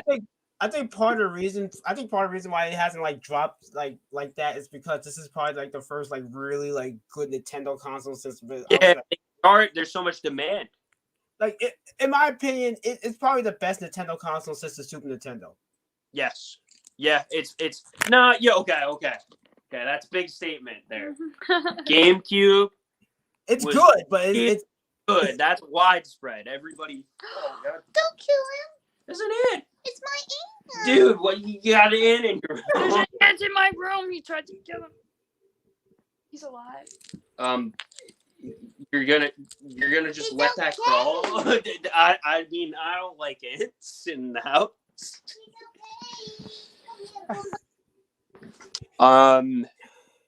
Yeah. So personally, GameCube, like Yeah, that's good. probably up to the same level I would say as because that was like you you had your first games that were actually like not like polygons and shit, not like squares. They were actually like people. Yeah, but I don't know. I would still put the Switch above it, at least for what's I guess like how it's doing right now. Because here's the thing, like the Super Nintendo, I consider it to be the best Nintendo console, and also just one of the greatest video game consoles ever. Yeah. And one of the big reasons for that is its library of games. The Super Nintendo had one of the greatest library of games ever. Super Nintendo. I mean, yeah, they have all the what you call the classics. See, I'm gonna need a few more years. I think I'm gonna need for the next console to come out for me to be able to say if this was like, you know what I mean? Because it's like it's hard to see in the moment, in my opinion. It's like not. I'm like here. Right? Yeah, no, I understand. I'm just saying like right now because the Switch. I get So your far, perspective. it started out like so far. We have to see how it does in the long run. But right now, it's doing pretty good because it had a pretty strong release. It's really killing it right now. Yeah. First off, one of his like one of the launch games was Breath of the Wild. That's a pretty strong start to our console. Yeah, that was ridiculous. I played that with my brother because he got it, and I was kind of taken back from how incredible the like it was it was such a massive game to begin with, just like exploring and all that. Like, Yeah. and it was kind of like I would say mind blowing in the sense that, but the thing is, I can't say mind blowing completely because other consoles I feel like were up to that level with like how the graphics and like all that stuff. It was just like finally Nintendo stepped up and actually made a console where it's not like, okay, we're gonna make it more like family and just family friendly and that's it. Like they actually made a console where an actual gamer can play this shit. Not just like Wii bowling. Like, haha, like, all right, I'm gonna play Call of Duty on the Wii U. Like, yo, that was like nah. Like that isn't working. Like, The Wii and the Wii U was definitely a Nintendo's dark age. Like a family. It's a family console, not like yeah, but what I mean is that they had like a lot of shovelware. Basically, they just had like a lot of like filler garbage games on there. Yo, all right, don't hate on my my Nintendogs on the DS, all right? Like dude, that's my shit right there. No, come on. But seriously, the Wii had a lot of like garbage in it. Yeah. Yeah, I agree. No, the games they were porting to it too weren't ported, in my opinion, the best. So like you'd get them. Like I said, Call of Duty is like one of those examples because it's like, all right, Xbox, unless you play the Wii version and it's like it's so dumbed down, it's so bad. Like you can't even play the game. You're trying to like shoot people and you're just missing everything. But like on the Xbox or the PlayStation, so easy. You could just pick up a controller. You don't even know what you're doing, and you can figure out the game very quickly. Yeah. Also, I would say like for me personally, like Generation 7 in general is probably like my least favorite console generation. Generation 7 is like Wii, Xbox 360, PlayStation 3. Yeah. I say, yo, 360, man, I can't hate on it. Modern Warfare 2 lobbies, talking shit with people, No, I don't really have any issues with the 360, but then again, I'm not as familiar with Xbox consoles because I don't really own one, and I haven't really gotten a chance to play them as much. But from like what I've seen with the 360, that's probably the best Xbox console so far. Yeah, 360 to me was peak, dude. That was every single person I knew in my high school. I would definitely say the 360 was easily the best console of that generation. Yeah, I think because PlayStation, PlayStation 3 sucked. Had to have such a special like adapter to even be able to talk to people in lobbies, and then Xbox is like, all right, 2007, 2006. Like no, I was the PlayStation. The PlayStation 3, I think, so far has been Sony's worst console. Yeah, absolutely. Yeah, PlayStation 2 was magnificent. PS1 blew everybody's mind pretty much because that didn't even there was nothing even close to that at the time. And then PS4 finally redeemed it. Yeah. Like PS4 did pick it up. PS5 right now, I feel like they need games to come out. Right now, I can't even. Well, in its defense, it only came out recently, so it's that's the only I would defend it from that point, because it's not like with the PS3 where that thing was like out for like over a year to 2 years and there was like no games for it. Absolutely fair. That was awful. And I think that was the only reason why the Wii was winning at the beginning, because there was like no games for like the PS3 or I forgot if the 360 had that same issue, because I feel like there was. And the other thing too that bothered me with that console, especially with those two, no, with that generation, especially with those two consoles, is that they shared a lot of the same games. So there was like almost no identity. Yeah, it was like Xbox 360 really isn't like one of those like types of consoles. Like it like literally was like if you had an Xbox game, there was the equivalent on the PlayStation, and that's like really the way. Yeah, and usually the 360 was the better version. Yeah, it would never be the other way around. Yeah, I mean, nostalgia, man. Maybe nostalgia is clouding my mind. Like, so I see all those consoles and I love them so much. I'm not really too. But yeah, like like some of the games are gonna be streaming. Like, yeah, what are you playing? Well, okay, so I gotten like a bunch of games over Christmas. So now we have like Ghost of Tsushima. Well, I have Final Fantasy 15 for a while.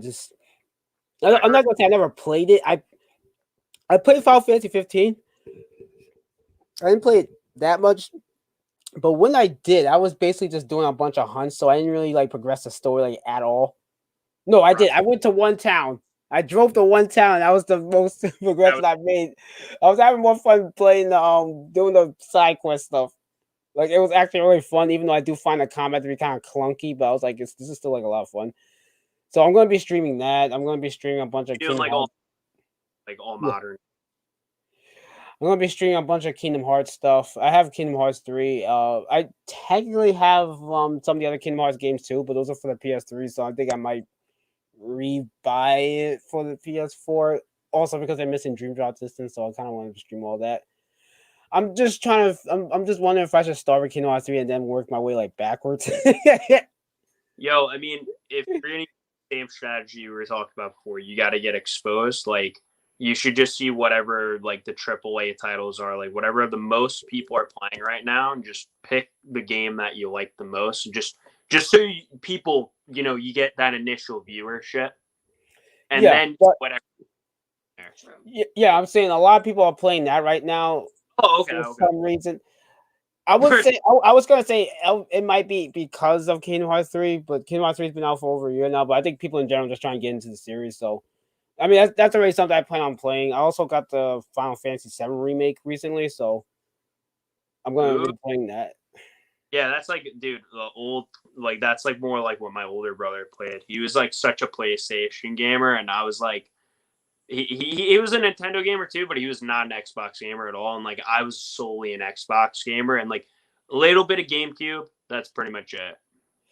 Yeah, here's a fun thing with the Xbox though. So my family's been trying to get an Xbox console for years. We tried to get like the first two, and it never panned out.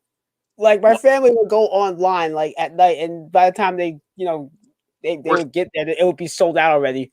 It was just one of those. It was never meant to be. But here's a funny thing though. I actually found a cord for the 360 in my house. We don't have a 360. How, dude? I don't know. Okay. They have it. They're just hiding it from you. Yeah, there's actually evidence they left. Gotta kind of question them now. Throw them on your podcast. You do questioning your family members.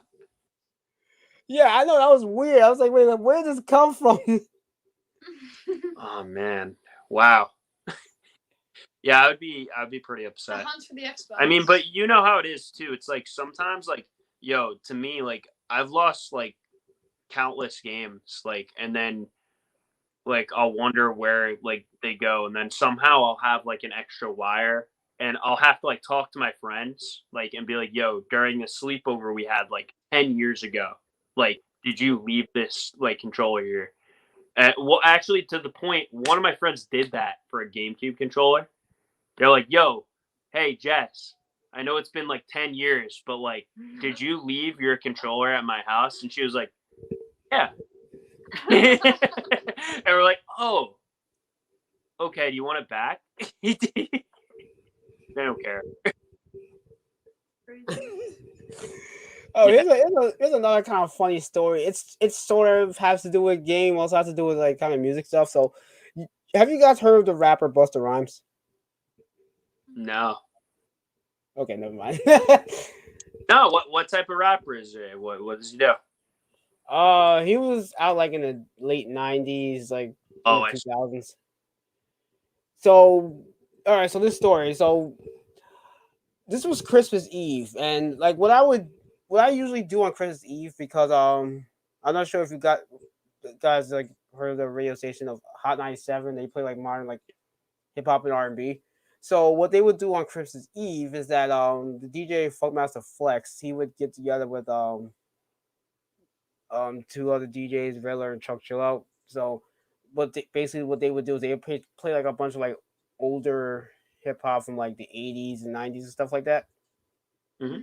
So all right, so my sister and I we're like online. We're trying to do like late Christmas shopping, and I know time's getting close for them to start the show, and I don't want to miss it. And I remember I was starting to get a little frustrated because the lines were like ridiculous. Like the gaming line, it was so long that not only did it go out the room, but it went all around it. God. So No. like all the edges and stuff, that's the line. And Yep. apparently Busta Rhymes was in this line. I don't Oh. know how I missed it, because apparently he was I don't want to say making a scene, but I guess he was really like being like really loud, and then apparently he walked past me. I didn't see him. Oh my God. Yeah. There's no way like you're no like Yeah. Well, if you're not looking for him, you probably wouldn't even notice. bro, that happens to us Guy. probably all the time. We'll be like walking like on the street and like some famous person passes by. You don't know that person. Like you don't, or you knew them, but you don't really recognize them in real life. Yeah. Yeah, but no, this happens to me just with like regular people, because this kind of happened with me. I'm not gonna get too into this particular story, but well, she can tell you if she wants to, but this kind of happened with with me and Jordan, because all right, so we just like started talking recently during that time. We didn't really know each other that much. So apparently I just walked past her, and she thought I was like ignoring her, or I was mad at her or something. So No. no, it wasn't even that. I didn't really see her. Like, no, because here's the thing: if I tend to be like in my own world whenever Yeah. I'm out and about. So if I'm like in the zone about something, nothing around me exists. I get that. When I was at Stony Brook University, people would get so pissed at me because I was like one of the most oblivious. Like you have like thousands of students. I'm like walking forward. Somebody would be like, why don't you say hi to me? And it's like, yo, honestly, I'm thinking about like what I gotta do at 4 p.m. and I'm like going through that itinerary in my head, and like I'm not thinking anything about like saying hi to anybody. It's not because I'm not trying to be friendly. If I'm trying to be friendly, it's usually I don't have like something to do and I'm not focused on something. I'm like chilling, I'm enjoying life, But if I'm like, all right, at 4 p.m., I gotta go write a paper. I gotta go study for engineering. Like I'm not like I'm like so distracted already. Yeah. And like plus in general, like when I was in software, I just would walk around the school a lot. So for like No. really no reason, just out of boredom. Literally, So, I mean, just got I saw this guy who I knew, and not wearing masks anymore. And at first, it was that I couldn't recognize them because they had the masks on, and now I'm like, I forgot what people looked like. So like I see him, and I'm like, oh my God, is that you? Like you look different. I haven't seen you in actually a year and a half. You know what I mean? yeah. So I felt bad because and he like. I was like, oh my God, like it was funny. It was a thing. It was so weird, but COVID. Yeah, Yeah, because like when I met you, I was just randomly just rolling around the campus, and I just so happened to run into each other. I was like, hey, Yeah. look cool, I guess. I don't even remember exactly what even started the conversation, but I don't either, actually. I really... yeah, I don't know. Oh, it was in the elevator. I was like, hey. Was it the elevator? I thought it was outside. I thought it was at the parking lot. I don't know. I hate being at stuff like so there. I'm like in this depressed like world. No, we was outside at one point. I just don't remember when the conversation started. Yeah, I don't either. It's okay. Oh no.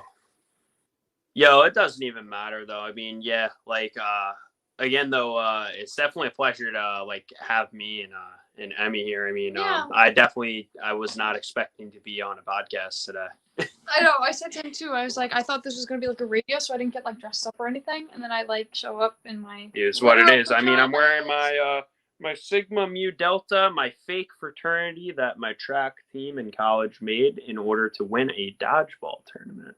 That's Really? How'd that go? We won. So we got the shirt, and it was the most funny shit.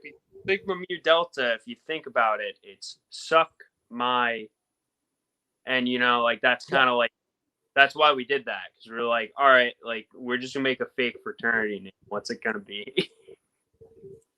wow. Did you go to Suffolk as well, or did you go somewhere else? Nah, I started at Stony Brook University. I got recruited there for D1 track. So I ran all 4 years. I stayed there all 4 years, and I graduated. Now I'm an old person. I'm only 23, but now I'm an old person apparently. So No, because when you were saying recruit, I was like, well, you getting the military is looking for you? no. I got recruited for D1 track. I was getting recruited to like schools like Cornell, UConn, Villanova, like Binghamton. Like I was, but the thing is, I chose Stony Brook just because it was like local, cheap, like most affordable, like with scholarships and stuff. Yeah, good school. If anyone's listening, I mean, yeah, like this is like a great school. Like go to it. Like if you're considering science, anything, go to it. Yes, it's not as social as other schools. You can't like drink like you're at like Bama Roll Tide, but like you can still at least get a great education for a reasonable cost. yeah, I know it's really good for like medical though. Nah, science in general, STEM. So biochemistry, mathematics, if you're good at math, anything like science field, like in general. You don't just need to be pre-med. I'm an engineer. I got hired very quickly. Some of my other friends that were science got hired very quickly. I can tell you if you go science, like it's a very powerful degree, at least in New York State. Yeah, that was saying because I know like a lot of like my medical well, like my friends that's majoring like yeah, like a lot of them are thinking of going or trying to go into Stony Brook like after Suffolk. So definitely worth it. It sucks. Like I'm not gonna lie, it sucks. Like it's very hard, but like it's good in the long run. Yeah. If you're going for education, I'm not saying education's absolutely necessary, but if that's the path you want to go down, like by all means, do it. Yeah, I know they have a radio station because I actually listened to it a lot. I've been on it before. WUSB. I don't know what the number is, but they're good. They're really fun to be on. Really? Yeah, actually, I like one of the DJs on there that plays hip hop. His name is DJ Cut Supreme. He's actually shouted me out a few times. Hell yeah, awesome. Yeah, so he would shout me out, and then I would go back on like in the playback. I would record it and then put it like on Instagram. That's like, that's the stuff you got to do. I never took any of our podcasts. I should definitely do that. I should try to rip this one. Yeah, I mean, if you have, you can put in the stories. Yeah, put it on the social, put it on the Instagram story, the Facebook stories and crap. Yeah. Yeah, you guys are better off doing that because with people like for the people I've had on these shows, because I have 3 podcasts. They whenever they share, it always looks better than whenever I promote my show. But then again, I usually just put my stuff like in through text. But that's mainly because I'm not really good at like posting like videos and like the real like fancy promotional material like on stories and stuff like that. So I just put a text like, all right, this is going to be happening this time. Here's some advice. Um, so obviously promotion through other people is the best. Like Yeah. word of mouth, all that crap. So obviously, like, someone like me sharing it or someone like Emmy sharing it, like stuff like that. Because of course we'll share it. We're on the podcast. But editing, all that stuff, dude, like hire someone, talk to your friends. Like there's probably someone that actually really talented and knows how to do that, and just like work with them. Because the thing is, would you want to? You can learn it yourself, but would you rather someone that already knows how to do it? Like, don't waste your time. It's going to take you a year or two. You want to achieve your dreams. You want to do this shit. Like, keep it going. But the thing is, hire someone in the meantime until you can learn something like that yourself. Like, that way, it will look good every single time, and you don't have to waste your time. You can rely on that person too. It's like you're building your business. Yeah, I know that. It's just one of those things. So I kind of like to do everything on my own. So I get it. yeah, Yo, but like, let me just tell you, like, don't feel like you're losing if you have to ask somebody else to like help you, like even if they can even teach you, like if someone's really proficient in something, learn from them. Be like, yo, I want to learn from you, like that's it. Everybody needs to perfect their craft. The best thing I've ever learned from a guy, a really good professional in the industry that did mixing and mastering for my album, and he's done mixing and mastering for like loads of these metal bands that I used to listen to. He told me, he's like, you play guitar and you write music. So he's like, all right, like I do mixing, I do mastering, but he's like, do I do production? I'm like, no, you don't do production. He's like, you want to know why? Because it would take me 20 years to be as good as I am at mixing and mastering to be good at production. By that point, he's like 60, 70 years old. And it's like, if you want to waste all that time, like that's fine. Or you can say, hey, I'm not good at that. I'm good at doing this specifically. Specialize in one thing or find what you're good at, specialize in it, hire people for the rest. Like, don't, like the thing that makes humanity great is like our ability to be able to like collaborate and do all that stuff together. And that's more like what I'd recommend. Like, I think you can, I don't know what you're capable of. You could be like incredible at all that stuff. And like, I could be absolutely wrong, but I would say for time's sake, like it's always good to collaborate with people. It's always good to work with other minds, other people that are like so specialized in like video editing or so specialized in like, I don't know, like helping you with social media, like all that stuff. Like there's no harm in asking for help. Yeah. Yeah, no, I understand what you're saying. Yeah. Yeah, it's just hard for me because I kind of prefer kind of just being like I guess you could say a one-man army in a sense, but yeah. I'm sorry, I didn't hear what you said. Can you repeat that? No, I'm saying I understand what you're saying. It's just kind of hard for me though because I kind of prefer being like a one-man army kind of thing. So I totally get that. I'm the same way. It tells me the same stuff, and I mean, 6 years for an album. I mean, no harm. I mean, you worked hard on it. I just don't want to like be like 80 by the time like I release my first album. Yeah, no, that makes sense. It's so it is good to collaborate. Life's too short. Let's do some. Yeah, so I'm like, did you? So when it came to like recording all your music and stuff, so did you like teach that yourself? Like, how did you learn how to do all that? Yeah. So, yeah, let's get into this. Let's like make this frame look beautiful. Okay, so, I did initially teach myself. I did use YouTube University as everybody should. However, I had a lot of people mentoring me. So my first EP, which is I technically have 2 EPs out. The first EP is an unofficial release. It's the Shattered EP. And I got to work with this guy named John Michelli, and he is the drummer of Meatloaf, which is this like older like 70s, 80s band. And Yeah, he's done production, recording, like all this stuff for bands like even what is it? Why am I blanking on this name? My Chemical Romance. Like he's worked with bands like that level. And he taught me so much about recording, production, all that stuff. And that's like what I learned is like if you're new, get yourself a mentor. If you don't want to get yourself a mentor, you got to focus and you got to treat it like you're going to like college, or you got to treat it like you're in a class, and like schedule your days.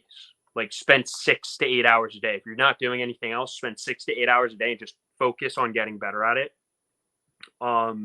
He kind of gave me direction in that sense. But then I taught myself more. I just fucked around with like recording, with microphones, with direct like injection. And then I got to my next EP, where I actually learned way more with another producer named Eddie and Sin. And then that's when I met Joel Wanasek, who is like the other really big professional mixer master engineer.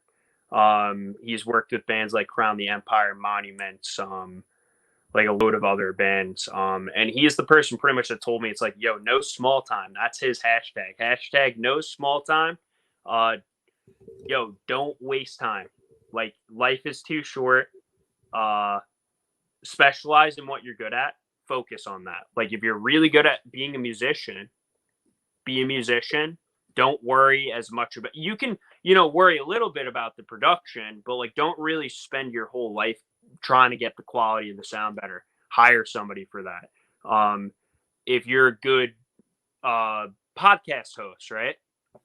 Focus on being a podcast host. You can understand video editing or social media and all that, but hire somebody else for that. In the beginning, you're going to be a one-man show, but the thing is, the more you want to specialize on something, the less and less you're going to be doing everything. You're going to be hiring people for that role. You're still commanding them. You're the boss. You're the manager. But you got to think of those people as an extension of you. You're editing, right? But now you're the manager of editing. So now you're like, all right, I like the videos this way, and just do this. And like you can kind of reliably expect them to do it that way. Same with me for like mixing and mastering. Like I know how to mix and master, but I'm not like Joel at it. I can't do things like he can do what would take me like a month. He can do that in like 30 minutes.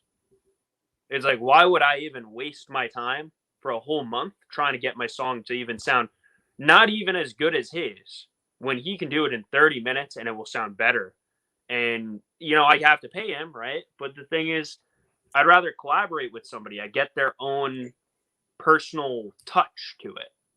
Mm-hmm. It's like that's what makes things great is collaboration. It's like you get such unique ideas because like the best example, it's like I had a song. It sounded like crap. Sent it to Joel. He made a complete different interpretation of the song. Sent it back to us, and my whole band was mind blown. We're like, all right, that's going to be the official release right there. And that would have never happened had I not collaborated with him. Album artwork, for instance. I can't draw. Your friend, right? Or your sister, whoever. Sister. Your sister, okay. She's great at artwork. I personally suck at artwork. I would love to work with her because it would take me 10, 20 years to get even close. If not, I'm not going to even hit that good at being an artist, right? But she has a talent, and I could just hire her, collaborate with her, and then we can work with each other and make an amazing, product. We can make an amazing idea. That's the thing. It's like, even if you're one man show, right? Like eventually you're going to want to get merch maybe, right? Like, and you're not doing that merch yourself. You're hiring somebody for that. You have to, like, you could try to do it yourself. But the thing is, it's gonna be a lot of time and effort on your part. You know, you want to focus on your bread and butter. Like, focus on you, man. Get that shit done. Like, do what you do best. Yeah. Yeah, sorry, I go on rants. Like, I just, yeah. Shane, he's a passionate man. He has a lot of good insight. Shane, he's been doing this for a while. It's funny because like so his version of like, oh, how did you do your production? That, you know, his version. My version is literally like I set up a microphone in my bedroom and sang like 2 takes. It was like, that sounds okay. And I just messed around with it on my computer on GarageBand for, you know, an hour or so until I thought it was good. Let it go. And then it sat in my computer for about a year. Get out here. Oh no. I actually know I actually know someone else that was doing like singing. I forgot her name is Mila. She was going to Suffolk too. I'm not sure if she's still going or not. I don't know if she graduated, but yeah, she was doing some singing as well. I don't remember if she actually recorded anything. That's cool. But I think she was trying to, and she was a little nervous about it. Yeah. That can happen. It's experience. Tell her to come to the open mic, yo. The big old open mic. Yeah, and also like some people from the RTV program, they had like a few of the guys that gotten together and formed a band. And Oh, really? Yeah. Oh, wow. Right on. Good for them. I had to bring them on one day. And where was I going with this? Oh yeah, so get this. One of the guys' names is Tom Kenny. Yeah. Oh, that's like the person that created SpongeBob. No, the voice actor of SpongeBob. The voice actor. Okay. Yeah, like I knew it was something with SpongeBob. That's crazy. Yeah. That's a great name. So That's like 2 first names, Tom and Kenny. That's awesome. Yeah, so you know, we did. At least I know I call him SpongeBob sometimes just for so. Do you go by like Anthony or Tony, or do you have like another like nickname that like I'm not thinking of? I go by Anthony. Anthony, dude. Honestly, like that's the thing. Like, yo, even your like what's the podcast name? Like my YouTube channel is called DJ Mega Aim Production 17 because like the general name is like DJ Mega Aim 17. That was the original YouTube name, and then I threw in productions because I'm sort of in the process of maybe changing the YouTube name in general to like Mega Aim Productions. But Yeah, I mean, yo, make it like easy. Like the easier, the better. Dude, people like don't like remember a lot nowadays because like short attention span. Like TikToks are like 2 seconds and you get like $1 billion, and it's like in that type of like day and age now, like we kind of have to just like make it easy. Like, yeah, like yo, what you were saying before, what was that? Like something productions? No, the YouTube channel is called DJ Mega Aim Productions, like 17. But as far as like social media overall, I'm like most of my social media stuff is just DJ Mega Aim 17. Okay, yeah. I mean, like, dude, like, just choose one, make it consistent. Mega 8. That's kind of cool though. I like that. Yeah, I love that. Yeah, well, see, there's a whole little story behind that one though. All right, so lay it on. All right, so the DJ part is because I am, you know, because one, like the music stuff, because I do make some music stuff on the side, and I am kind of like an inspiring DJ, or at least that's something I would like to do one day. Whenever I get off my butt with that, but so yeah, you have that. And, all right, so the mega part is for 2 reasons. One, because you know DJs they usually have what they will call like a mega mix. And the second reason is because Mega Man is like one of my like favorite video game series. And blue is my favorite color too, so that's where the mega comes from.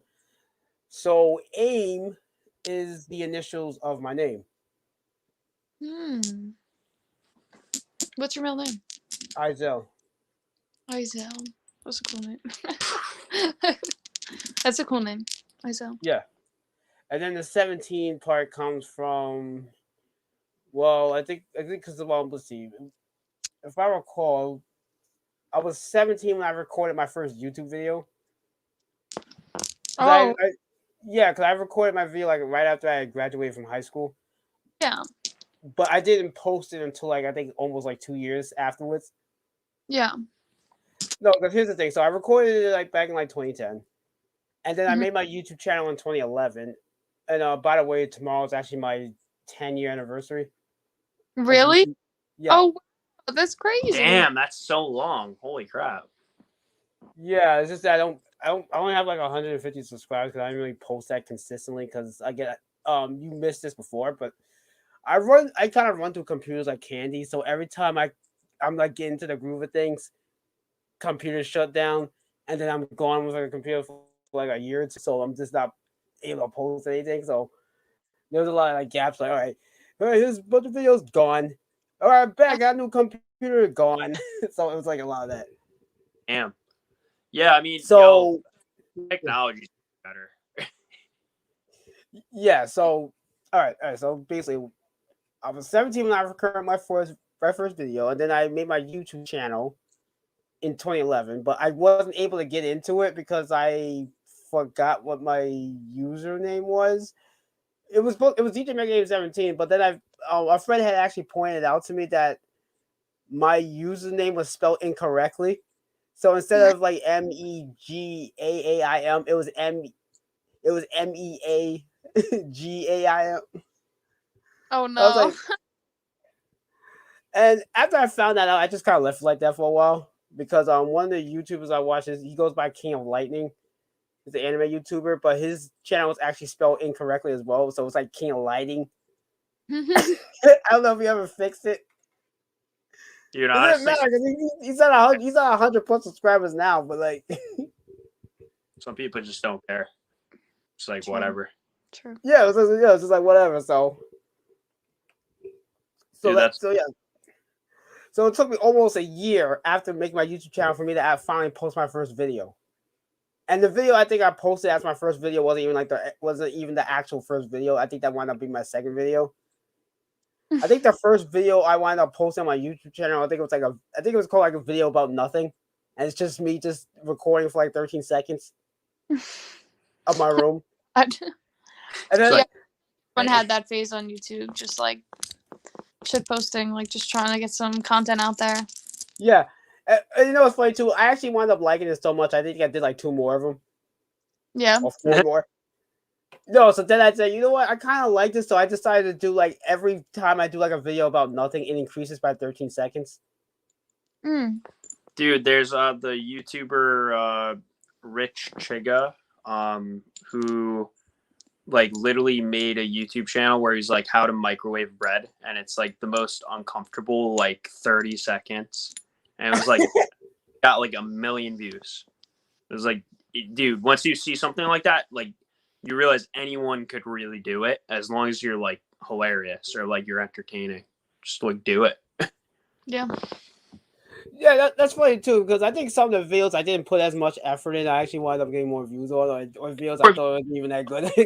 Like, did shop, and then like that's your whole video. And now for some reason, that's why I feel like TikTok's a good app because it's like really good like that. Yeah. Yeah, I just don't use TikTok like that. Like, yo, these podcasts get like 10-20 second snippet of like something like, or even up to like a minute maybe of like a good conversation. Trim that and throw that on TikTok, and that's content right there. That because people like seeing like, you know, like short snippets of like podcasts and stuff, and that's like really a good way to like Joe Rogan does that like on his podcast. He'll literally take a clip from his podcast and just edit that out and make it like a minute to like 3-minute video, or maybe like sometimes they'll make it like a 10-minute video, but like for TikTok, you do like a minute to 3 minutes and just post that easy content right there. I was thinking of actually doing like a rant, like a rant with no context and just posting it somewhere. That works too, dude. Literally. And yo, whatever floats your boat, dude. Actually, I actually did a live reaction. Well, I recorded my younger sister, the one that does the art, of a live reaction to one of the trailers for the Final Fantasy stuff, because they put out like a new compilation, or whatever, and I recorded her reaction to it. Unfortunately, I never got a chance to post it. I had to I had to clear my phone because I was running out of space, so I never got a chance to post it. It was pretty hilarious. Like, Right. she was in a state of confusion. Like, what did I just watch? I just turned the camera on while she was just in there, just like why, like why did you show me this? Yeah. Reaction vids are pretty good. I do enjoy reaction vids. They're easy. Yeah. Just do something and wait for people to react. That's what PewDiePie's doing right now, but that's higher. True. Yeah, I'm trying to do like a live reaction to like some a gaming trailer, so I might try to do one for the Sonic one since that's like a big deal. Do for Sonics, or you could just completely sell out and just watch TLC shows. What? Just watch like TLC shows, like Big Ed. Like, oh man, that guy, he's insane. Like, you gotta watch like those like 90-day like marriage like TLC shows. Like those. I can't watch TLC anymore. Like it's funny. TLC used to be so bad that it's good. No, TLC used to be a decent channel back in the day. Back when they were doing like more like medical content or like, real content. Yeah. But when they started moving away from that, and then they got all these like weird reality shows, like, white people renovate houses. Yes. Literally, yeah. Like, no, they have like a lot of like weird shows on there. Like I remember I was watching this one show of this family that was it was all right. So it's basically you have the parents, and then you have the 4 kids who are all adults. They're all married, and they all have kids, and they're all like all under one roof. That's so weird. I forgot what it's called, but it was a wild show. And the funny thing, it was like out of the 4 like, adult children, I think there was only like one girl. She was trying to she's basically trying to get out of the house. she was. Yo. She was trying to make the excuse like, oh, like my husband, like he works like really far from this house, and we need to move closer to his job. And I was like, no, you make like, I mean, yes, that's true, but you're using that as an excuse. You just don't want to be there anymore. Yeah, I mean, I would try to get out as well. Dude, it's like, yo, just like extreme cheapskates. Like, dude, just watch that. I'm telling you, content for days right there. That's the thing, though. I don't know if I can sit through that stuff. Like, yo, you cringe. That's the thing. That's part of the if you're reacting like crazy, you're like, dude, this sucks. Like, dude, that's hilarious. Like, that's objectively funny. Yeah, but some of that stuff is just so hard to get through like a single episode. Like I've watched shows where it took me weeks just to get through one episode. Yeah. Bro, you got content for weeks then, man. I don't know what to tell you. So true. Yo, no, some of those shows are so bad. Like, that's the point, though. Like, it's so bad. Like, they want a reaction out of somebody, so just give them a reaction. Yeah, like, dude, how could someone, like, reuse toilet paper, like, 10 times? Like, that's disgusting. Come on. Just flush it down the drain. Like, come on. I mean, you also have those people. You also have that show, like, it was like Strange Addictions. I remember there was this one lady that was, like, addicted to eating, like, diapers or something. Ugh. That's something else. Oh, God. Oh, God, no. Does she like them? Like, see, there's so many questions. Like, dude, does she like them worn? Like, or does she like just raw diapers out of the package? I think she likes. I think sometimes she eats never stuff in it. Oh. God, no. I'm okay. TLC. All right. Bye. All right. Bye, TLC. I love that. That's great. See, that's reaction content right there. Like that's cringeworthy. Yeah. Remember when TLC was supposed to be the learning channel? No. No, I'm too young for that. Unfortunately, it's just shit the whole time. Yeah, I don't know what happened between then and now. And another thing too, I kind of noticed there seems to be like this unspoken rivalry between TLC and Lifetime. Lifetime, yeah. Aren't they on the same network? Or are they not? No, they're not. They're not the same network. Like they, I would say like Lifetime almost feels like anti TLC because some of the content that TLC has, like Lifetime has like the opposite of it. For example, there's a lot of like polygamy shows on TLC. Mm-hmm. So Lifetime has, well, let me say, had a show that was called Escaping Polygamy. Oh, that's wow. Interesting, yeah. Maybe they work with each other, and they do that on purpose. Mm. It's interesting. Business practice. They do. Yeah. They're just trying to make their way to the bank. That's all they're doing. Yeah. That's why I hate the History Channel now. It used to be so fucking good, and now it's just like, I mean, Pawn Stars is a pretty good show, but I feel like Pawn Stars should just be on a different channel entirely. Yeah. Like stuff like that should just be on a different TV show, and History Channel should be history stuff. Yeah, but here's the thing. Like channels like the History Channel, they were kind of doomed once reality TV became huge. That pretty much killed off a lot of those kind of channels because they had to follow suit. And unfortunately, networks like the History Channel don't work with reality TV. The format just it doesn't work. But they still had to. They still kind of had to do it just to keep ratings up. So yeah, it was just reality TV killed it. True. Reality TV kills a lot, actually. The reality TV killed television, honestly. So killed television. It started out, and now it's serious. Yeah, because like traditional television pretty much got killed off with reality TV because reality TV is very easy to make. It's the fast food of television. Yeah, that's a good phrase. Yeah, big facts. It's easy to make and you can make a lot of it.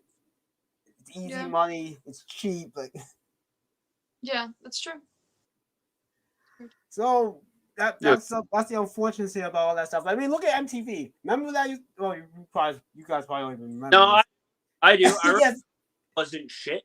I remember when I could watch music videos and all that crap, and then it became 16 and pregnant. I did like on MTV2 the Rob and Big. Don't get me wrong, that was fucking good. That was a great show. But for the most part, almost all those other shows like sucked. Like I would say Jackass and Rob and Big were like the only good thing to come out of the reality TV show. I agree with that. Well, yeah. I'm trying to remember what other reality shows well, I remember at one point they had Pimp My Ride. I don't know if you guys remember that was like, again, it's like MTV2. It was like, cool, keep MTV2 the reality TV show and keep MTV just music videos. And then like it became both. And I was like, all right, I'm out. But I would say at one point it actually seemed like it was kind of switching where MTV2 was showing a little more music than the main channel. So yeah. I don't even know if they even still have music. I remember last time I checked MTV, I think it only did like 1 or 2 hours of music in the morning. Bro, I like they definitely. I feel like now, like it just sucks because they can't do those shows. Maybe there's someone really smart that can figure it out. Maybe use TikTok and put like a music video on there, like essentially like. I don't know. Same concept, like short music videos. Yeah. I mean, they could do that. I mean, that's kind of what they were doing with like Vines, like a few years ago. But well, okay, not like music videos, but they were just doing like they were just doing videos with some songs on it. And funny thing is, when I was watching Vines, there was a lot of songs that were coming out at the time that were just terrible. And I didn't think they were real songs. For example, I'm not sure if you guys ever heard this one. There's a song called like "Tiptoeing in My Jordans." Yeah. I actually thought that was a fake song, and then I found out it was real. I was like, "There's no way this is real." Yo, my favorite all time, the artist Lil Windex. Okay, What? get on that boy. He's so fucking good. Mr. Clean. Oh wait, whatever. That's the song. I forgot the name of his songs. They're so fucking good. They're so funny. I think I saw that on Vine, and then I looked him up, and I was like, wow, this guy's actually real. Yeah, I call that like meme music. Like people just making songs for the meme. So, or actually at one point, I actually thought they were just making songs for Vines because they knew it would get hot if they actually. Probably. They probably were. It's what they do for TikTok now. Yeah, I mean TikTok is pretty much the modern Vine. So. Yeah. Just I pump would it out. say. I would say like the song I think that really like launched that kind of content was well I would say 2 songs. The first one would be like Selfie. Yeah. So true. And the second one so Selfie by the Chainsmokers, which I absolutely despise. The group, I think, because they make awful music. I actually think Selfie is one of their better songs. Ironically. They make the same song every Yeah. single. Yeah. And then the other one and the other song I would say would be Lifestyle by the rappers Young Thug and Rich Homie Quan. I'm not sure if you ever heard of it.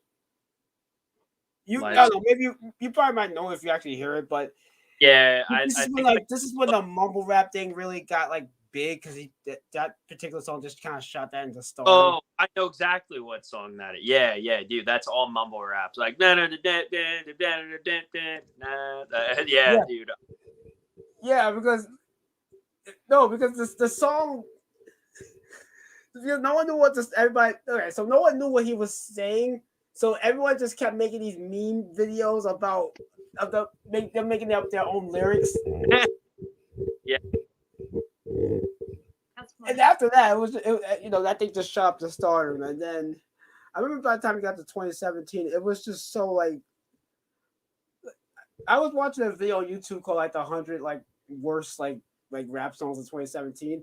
I was rolling throughout the entire video because I was like, the songs were so stupid. Oh, I know. No, because this is when they were really like laying the nonsense thick. Yeah. And the funny thing too is like and you could tell like these guys were just trying to get a hit because some of the music videos for those songs were so cheap looking. Mm-hmm. Yeah. There's always gonna be phases like that in the music biz. Yeah, unfortunately, it wasn't as good as the songs they had in the 2018 and 2019 weren't as funny though. Yeah. Dude was just by that point, I was just tired. Yeah. Because then you had these guys that was trying really hard, so they started like if there's a few of these guys that were just making like these animated music videos, and the guys were just saying I was like, okay, you're trying too hard. All right. It's not even funny. But like, let's just do that again. Yeah. And there was a lot of that. I was like, oh, I'm disappointed. No, because I was coming to watch the videos for laugh. I look forward to that. And they disappointed me because it was bad in an unfunny way. So they tried too hard. Yeah. Dude, like some content's just not gonna stick, you know? Like they try. You know when people try too hard to be funny? Yes. Yeah. Yeah, I hate that. You shouldn't be trying. You should. It's just be. If you're funny, you're funny. If you ain't, you ain't. Yo, just be like, yeah, like, dude, like I was saying before, yo, if you're not hilarious or you're not like a super hot girl, just be entertaining. That's all that matters, right? Like, dude, just at least entertain people. Like, you don't have to be funny to be entertaining. You could just talk about shit. Like, dude, like, that's how it is. Yeah, but they thought they were actually funny, though. They actually, yeah, that's like, it's worse if you think you're funny. Like, and then you're like, I did, I'm doing shit. It's like, nah, man, like, dude. Yeah, but this kind of out of pocket. But this kind of goes back to what I was telling Emily earlier about being honest with your friends and stuff, so they don't go embarrassing themselves in public. Be honest with your friends. Be honest with yourself, man. Like, you know. Yeah, I've actually said like one of the things I tell people, like the worst lies is the ones you tell yourself. Exactly. Philo, dude. Yo, I'm telling you, I'm sorry, I always you probably noticed this, I gravitate towards Philo. That's like my favorite thing to talk about. Thanks, Philo. Philosophy, dude. Oh. Yo, Philo Hour, like every single day there's this streamer I watch, and he'll literally for an hour during his stream, he does like finance shit, but then for an hour he'll literally talk about philosophy, and will have anything to do with stocks or any of that. It'll just be like mental philosophy, just like, all right, like what's your actual perspective on life, like stuff like that. And it's like, it's actually refreshing because it's like not a lot of streamers actually talk about that. Like, and then you hear him talking, and you're like, whoa, I feel like I'm like in a therapy session right now. Yeah. I was gonna ask you just ask you, I guess, two other things. Like first, have you guys ever heard of so actually I went to a school before going to Suffolk. It was called Recording Engineering Institute. Have you guys ever heard of it? No. It's all for like exit 58, 57 off the LIE. Okay. It's audio recording school. So I went there to get like my audio recording certificate, whatever. So I learned like the basics of recording stuff.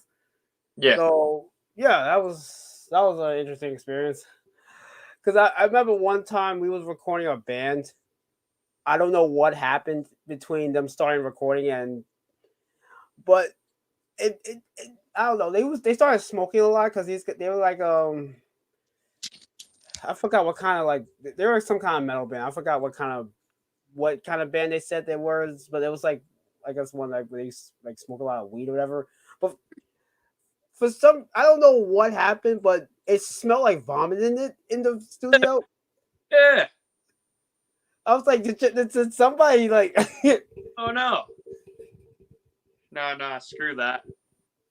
No, that's like, dude, that's the one time I feel like, yo, if you're the owner of a studio, you put your foot down. You're like, okay, why does it smell like shit in my studio? Like, why does it smell like? Yeah, but the studios it was they have studios in the school, so. But I don't know. The teacher didn't say nothing. I was like, is this? Am I am I smelling something like that? Is it there? Like, I know I don't have the best sense of smell, but I was like, am I the one smelling this? I guess no one's bothered by it. What? Oh, no, I was just like, am I the one like smelling this? I guess I don't know. Like maybe no one was bothered by it, or maybe I was just if you're in my own world again. You gotta really scream that, man. Yo, if it smells that bad, that means that there's human waste in the studio somewhere. That's disgusting. No, but it didn't start until they came in, so I don't know if they like. So they like put on like puke like deodorant, maybe. Like, yo, I don't know. Musicians, we can smell like shit if we don't shower, but we don't smell like puke. Yeah, but that's the thing. I think they might have. I think someone might have at least puked a little bit because they were smoking like a lot of weed. I think they may have been drinking too. I don't remember. Yeah, okay. That makes sense because I was gonna, yo, if you're smoking weed, like I don't smoke, but I know most of my friends smoke. They don't like puke. If anything, it's the opposite. You're like super hungry from it. Yeah. No, because all right. Here's the thing they were trying to do. So they were start. All right, so they were starting the song with them like smoking a lot, and then them starting to cough. Yeah, that's how they wanted to start the song. Yeah, yeah, that like that. That's hilarious. Okay, that's it. Yo, you could start the intro like that. Fine. Yeah. Yeah, so they had to do a few takes. So I don't know if them repeating it made the room smell like that, but their breath smelled so bad it smelled like puke. Yeah. Wow.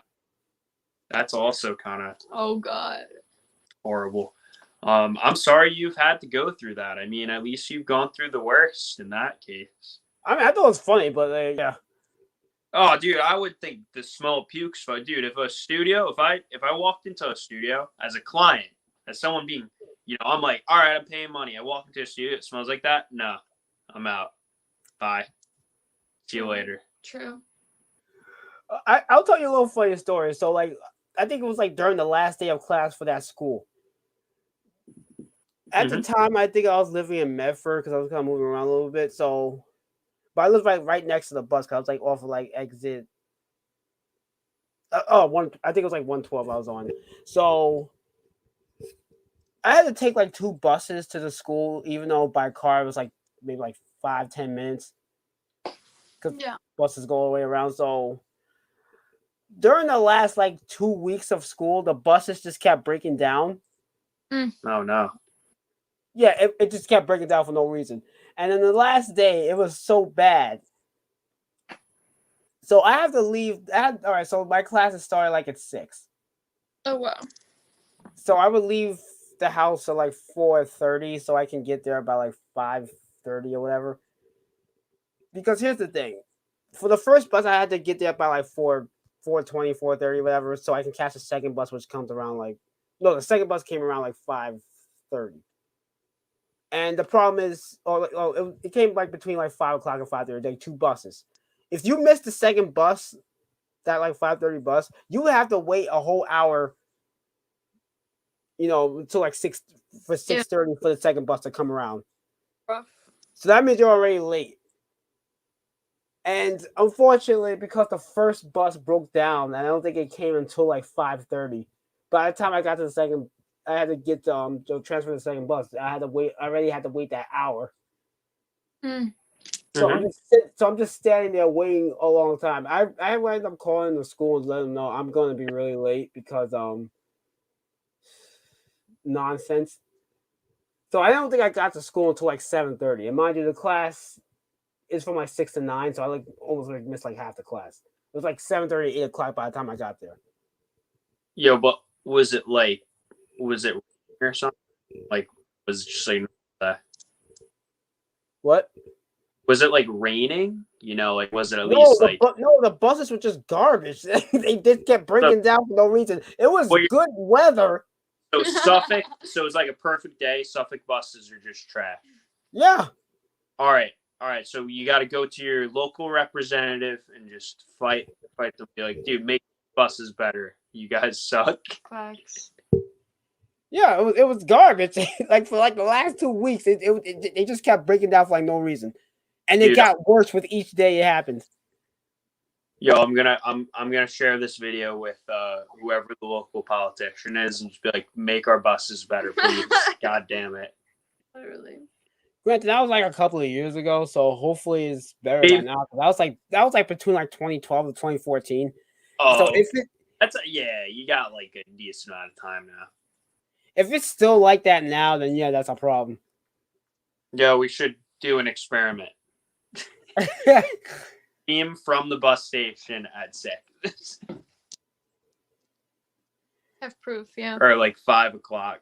Just like, hey, still doesn't work. Have proof of the bus stations. And I'm really upset. That's so funny. Like, have you guys had any like trouble with that? I'd normally, fortunately, haven't had to take like the bus. The only transit I really take is the train regularly. I take the bus though, because fortunately I was very close to the train, and my stations were like New York City or like stuff like that. Yeah. The trains though occasionally won't work, but like usually you got like advance notice. Like they'll literally post it on like online. Yeah. When it comes to New York though, I generally prefer like public transportation like in the boroughs than like in Long Island. Like they work much better because it's more in a city setting. So dude, they gotta like honestly, if they could probably design it better. They could probably make it better. I think if they made public transit better in Long Island, more people would use it. It's because it's not too good. Yo, I'm so hungry. Yeah. Yeah, but the way Long Island itself is kind of designed is it's like designed as a place where you have to have a car. Yeah, it is. Especially with all like the towns and stuff. Because I remember I was taking a taxi and like I think it was like a 10-15 minute drive and like it was costing like almost like $20 or something like that because it's going through different towns, even if it's not that far. Like, Takes- that's the me 30 minutes to get from here to Suffolk, and it's only 7 miles or something. Yeah, but that's why I used the scap. That's why I was using the scap bus to get around because it's $4, all the way through, regardless of what town you're going through. Yeah, Yeah. yeah. See, that's the thing. It's like, that's like honestly, that's why like if I don't know if they make it a little more accessible, I think more people would use it. I think if they made it like a little nicer, and that's why I think like rails to me beat like buses any day because they go here and you don't have traffic, but you can't build rails everywhere, so you need like a way to optimize it. And speaking of that, so there's something I don't want to say I've become obsessed with, but like, this is something that's been really interesting. That's interested me for a while now, and that's also just like, listen, not the railroad system, but like the roadway system, I guess, in New York, really. Like, Dude. for example, no, I was gonna say, for example, like in Long Island, well, actually, just New York in general. Well, really the tri-state area, but especially New York. There's a lot of like unfinished roads and stuff. If you haven't noticed. Yeah. So personally, I think they've done a really shitty job with our infrastructure, and like personally, I might so like there's a bill that they're trying to pass in like Congress. I think like it's like an infrastructure bill. Now I'm not like trying to get too political, but the thing is, I think like I obviously I don't know whatever like the BS they're trying to pass through, but like the thing is, I think we should improve our infrastructure in our state, regardless of like whatever that bill is saying. Like, I think there definitely is a need to try to improve that because like our infrastructure is like upstate, Long Island, wherever. It mainly branches from what was passed in like the 50s and the 60s from that infrastructure bill. And so you got to think, dude, that's like 60, 70 years old. Like, it's about time we replan it. We have a way higher population here in Long Island. We have way less people in certain cities upstate. Certain cities are ghost towns now. We don't need that shit. Only in the major cities. But the thing is, in the major cities, it's the year 2021. We have such better technology. We have stuff like Tesla's trying to make like tunnels and crap. Why aren't we doing that here already? Like we have the ability to do it. It's cheaper than even trains to build those Tesla tunnels, by the way. It's kind of ridiculous. Like, we should just be using this new technology. It would make things more efficient. It would make it easier to access. It would cut down on emissions. It would literally be beneficial for everybody. Yeah, no, I agree. In general, the U.S. in general has terrible infrastructure. Horrible. New York is probably one of the worst places when it comes to that. I think I'd probably say New York, California, and New York City. Only New York City is good, and then once you leave New York City, it's like trash. No, but New York City too doesn't have great infrastructure either.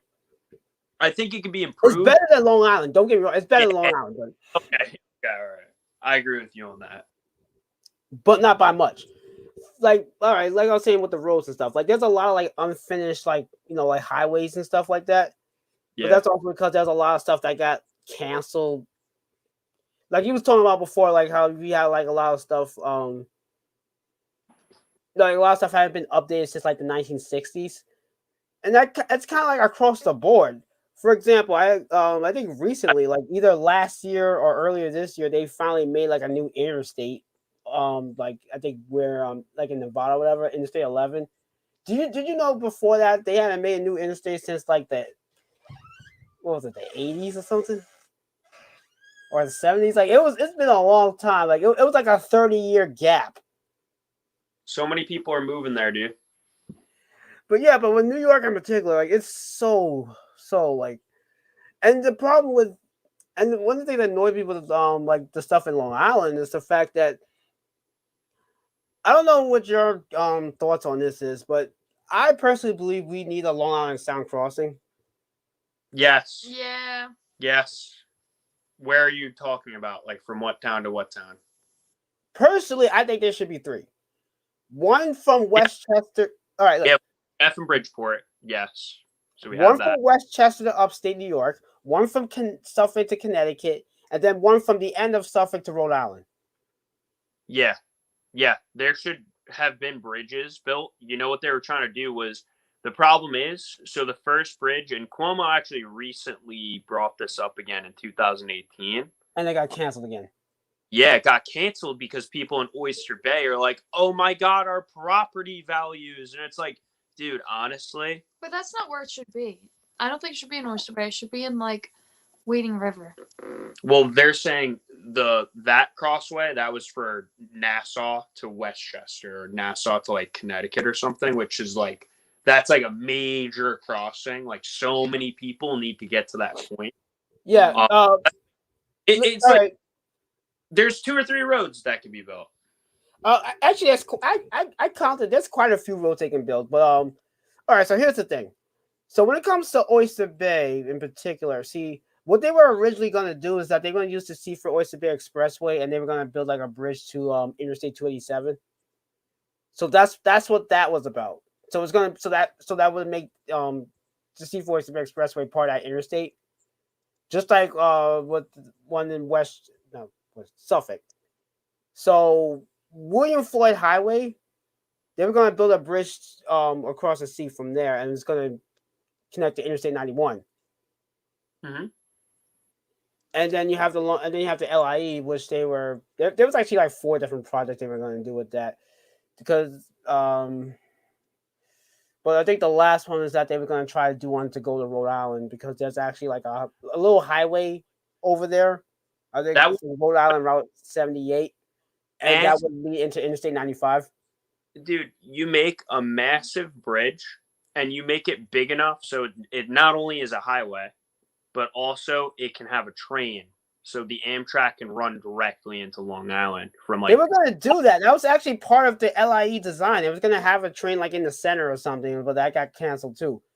And that's like isn't a thing. It makes so much sense for like connecting everybody to like New York. And here's the thing about all this stuff. Like some of the ideas that they were going to do, I think some other, for example, like Interstate 495, like they were going to have like a Manhattan section of that. Because all right, so you know, like the Lincoln Tunnel and the Midtown Tunnel. Yeah. So there was going to be there's going to be a 495 expressway section of that, and one of the ideas what they were going to do was it was going to be an expressway that was going to go to a building. But here's the funny thing about that. Japan actually wound up making that. Oh, so it's definitely like it's easily doable. It's just our decision. Like, yeah, I'll say this: Japan, China, Norway, and like France, like they're all ahead of us when it comes to like infrastructure. Yeah, the rails are like stupidly fast. Like they could literally, if we had the same high speed rail, I take every other week. I take a train from Boston to Bridgeport that goes to like New York City or Washington. Yeah. And so it takes me 3 hours from Boston to Bridgeport. If they had the Japanese trains, that speed, I would be able to get there in less than an hour. So I'd cut down my time by 2 hours. If we had. Yeah, because that's another thing that they've been discussing too. Is like, why don't we have any of those like, speed trains when other countries already have that stuff? It's like, what? And it's not like there isn't a demand. Like I'm literally on a train that is packed to the brim with people. And there's probably more people that would want to take that train because it's currently the fastest way you can get from Boston to New York City unless you take a plane. Yeah. And it's frustrating because it's not like this stuff can't be built. They're being built as we speak. Technology. It's the structure too. I heard that they need to redo the whole rail because they need it to be level, so that if you're going at those hypersonic speeds, that the train doesn't go off the rail and literally start. Let me tell you something else too. So, all right. So with China, they actually made like artificial islands just to finish their bridge or bridge tunnel, I should say. That's crazy. Yeah, they actually did that. That's crazy. Yeah, they made artificial islands, and that was something they were gonna do. Yeah, because they have in zero. Rhode Island to go, to go across the sea to Rhode Island. That's actually what they were gonna do because Rhode Island already has like if you was like if they were to build it now, they do have like these little small islands, but I can only count like 4 or 5 of them, so they would have to make like the artificial islands in between. But it could be done. Yeah, we have islands, so like definitely possible. No, yeah, it could be done. Like I said, they could create artificial islands in between, so you can still like be able to cross the sea regardless of how big it is. Yeah. And Norway really impressed me because there was a YouTube video I was watching of like because they were trying to build like this huge like tunnel expressway. There was like a bunch of ideas that they were designing. They already I think settled for one, but here's just a few of the ideas they were doing.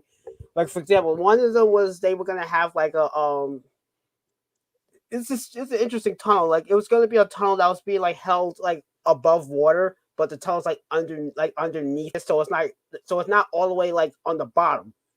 Yeah. It's a floating tunnel. Oh wow. Yeah, that was one of the ideas.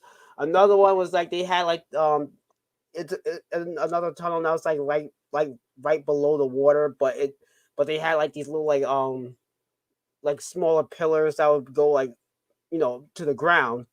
So it's not too deep because I think the sea that they were crossing is kind of deep. So that was one of them, and then there was another one that they designed that was going to be like a bridge tunnel combination. So some of it would be submerged, and then some of it wouldn't be. Yeah. Dude, people are insane, man. Like and that's the type of stuff they're designing. Like for example, like China. I heard that China apparently has a highway that goes through a parking lot. What? Oh. Yeah, like that exists apparently. Like, and now see the thing is, I don't know if like those super highways, like I don't know if we're the ones to be following them on the highways, but I definitely agree with the trains. Like that's definitely something we can learn from. They do that better than us. They're doing a lot of stuff better than us. Like I said, it's not just the highways; it's the trains too, and they even have like I would say like with the highways going through like certain like buildings or stuff like that, they have trains that do that as well. Like they're doing a lot of interesting stuff. Like because what they're doing is that they're compromising. Because like one of the issues, because one of the things that people have complained about, I guess when it came to like some of those ideas in New York is that it mess up the like buildings and stuff, or it wouldn't make it not look so good. So they came up with a compromise, and they actually looked really good. So it's just it's BS. Honestly, it's BS excuses. It's just like it really comes down to it. It's rich people not wanting stuff to be made. Yeah, rich people, and I'm not trying to blame rich for everything. It's more rich people. You go through their property, you're going to have a large amount of money in order to build a bridge there. So in the process, like versus China can just say, screw you, and just be like, well, we're building it anyway. Mm-hmm. And they can't do anything because they're economically a capitalist society, but they're still communist society. So like they can just kind of command it and they have to follow, and it doesn't matter what you think. In America, if you do that, yeah, good luck. You're getting sued. Well, unless you're Bloomberg, then you can get away with it. Won't ever be built because unless you're Bloomberg, then you can get away with it. There's no way. Like it sucks, man, because it's like it's a fair trade-off because it's like, all right, now at least like I don't know, I own property and the government can't just like demolish my property without like talking to me about it. But now the project costs like 100 times the original amount.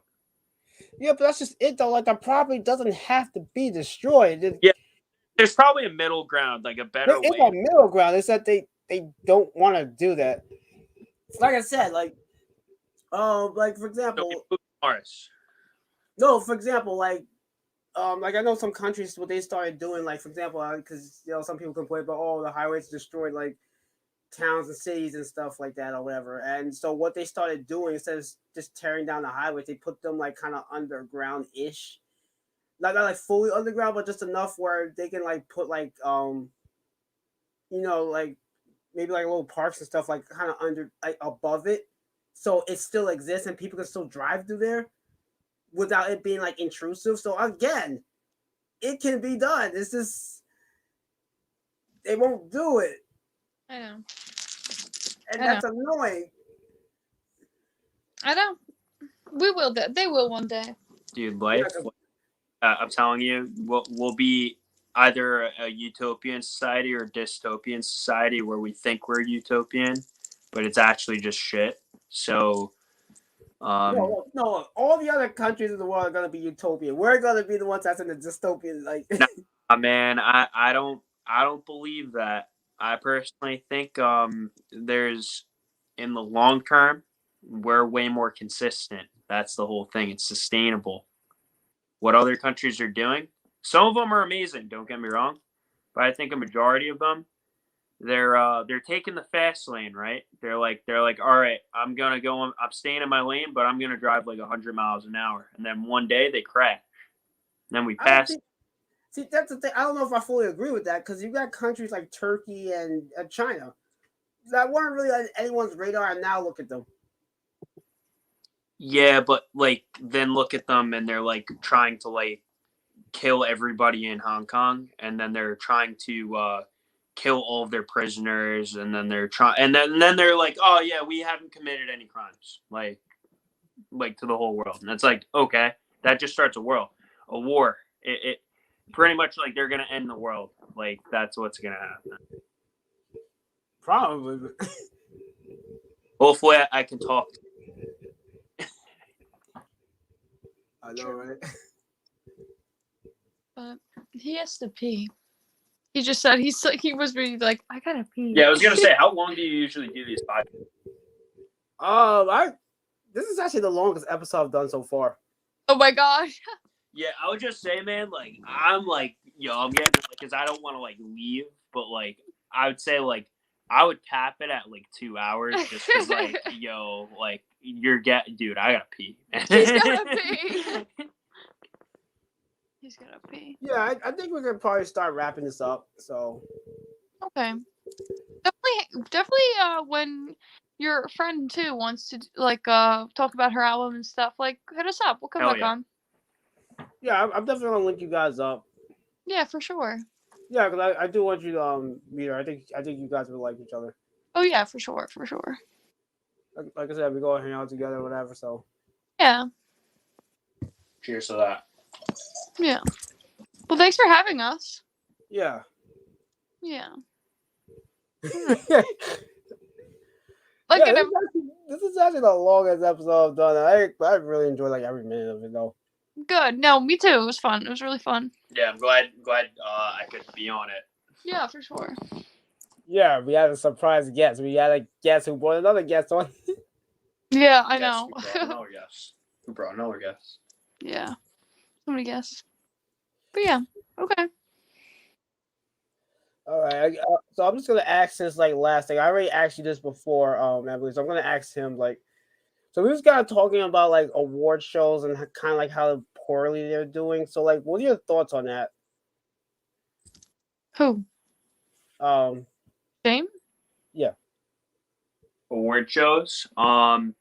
Yeah, I think they're honestly BS. I think this and like other mediums have done such a better job at like sharing opinions on like how good or bad something is. I do think there should be some like popular service maybe that's centralized. So an award show that maybe isn't as shitty or biased, maybe if it's actually truthful, goes through all the genres. Let's say it's a music show. All the genres of music. So like don't lump rap, hip hop, and pop into just pop. Keep the categories separate. Or rock, metal, jazz. Don't make that all the same shit. Like, metal is its own genre, rock's its own genre, like stuff like that. Like, they need to keep things like relevant. And like, I think like things like the Grammys, like they just or VHMAs or whatever the heck it's called, like they just do a job at it. They do such a shitty job, and like I never want to watch because their opinions like are so they are objectively wrong. Well, That Terrible. I mean, that was a good answer. I agree with that. Yeah. Cause I was just asking because I know like because one thing we was mentioning was that like with some of these awards show they like with the ratings they've been doing so poorly, and one of the things we was talking about is like also like the lack of well, you make a good point too is like how award shows in general are being run. But we was also talking about like the lack of availability to even watch the award shows as of late, especially since with the whole pandemic and everything's like streaming, but they're still airing on regular channels at Yeah. a specific time and not allowing anyone to like watch it somewhere else or watch it or rewatch it. Right. So I think that's playing a big part on top of like lack of promotion, because that's another thing I've been noticing too. So I think all of those things are playing like a role in why the award show ratings have been just dropping and probably been the worst. Like literally, like every award show that's come out this year, they said like this is the worst ratings they've had in years or ever. Yeah, I didn't even know when it was this year. That's I'm what I telling said you. too. Yeah, I didn't even know. Yeah, because like the Grammys, the Golden Globes, the Emmys, the Oscars, they recently just did the Billboard Awards and the iHeart Radio Awards. All that stuff just came and went. I found out about the Billboard Awards the day it was airing for my mother. There was like zero promotion for it. Like, Yeah, Trash. get with the Yeah. time. yeah, I don't know. I really don't know what that's about, but that's just what that is, I guess. Yeah. But anyway, like Okay. thank you guys for coming. Yeah, of course. Appreciate Thanks it. for having us. Yeah. I would love to have you again on my Chronically Chill podcast, as well as another podcast I'm going to be doing with my friend Tom, who would be loving this right now, because we're actually going to do like a music specific podcast. So like, whenever you guys come out with your next projects, you let me know, so we can have you on the other shows as well. For sure.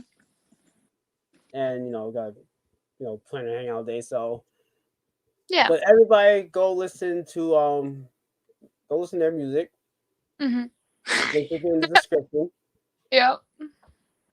We'll put the link. Yeah, put the link in the description. Link in the description down below. Any final thoughts or promotions you want to do? Yeah, so listen to Emmy McBee's music. Hey. Listen to Perimeter. That's my band's music. Emmy just came out with a whole album, so that'll be lovely. You'll have quite the car ride if you turn that on. For sure. If you feel like breaking your neck from headbanging, you can feel free to turn on Perimeter's What Lies Ahead EP. Find that on Spotify, Apple Music, Amazon, whatever streaming platform you own. It's probably there. Yeah. Yeah. All right, so everybody, again, thank you guys for coming. Thank you everybody for watching, listening, and all that jazz. Using all your 5 senses, your 6 cents, I guess, as well. Mhm. Enjoy your Memorial Day weekend. We'll be back next time doing something. So tune in next time for another episode of Always Late to Everything, because we were too early for the party. So until next time, have a good day, everyone. Bye.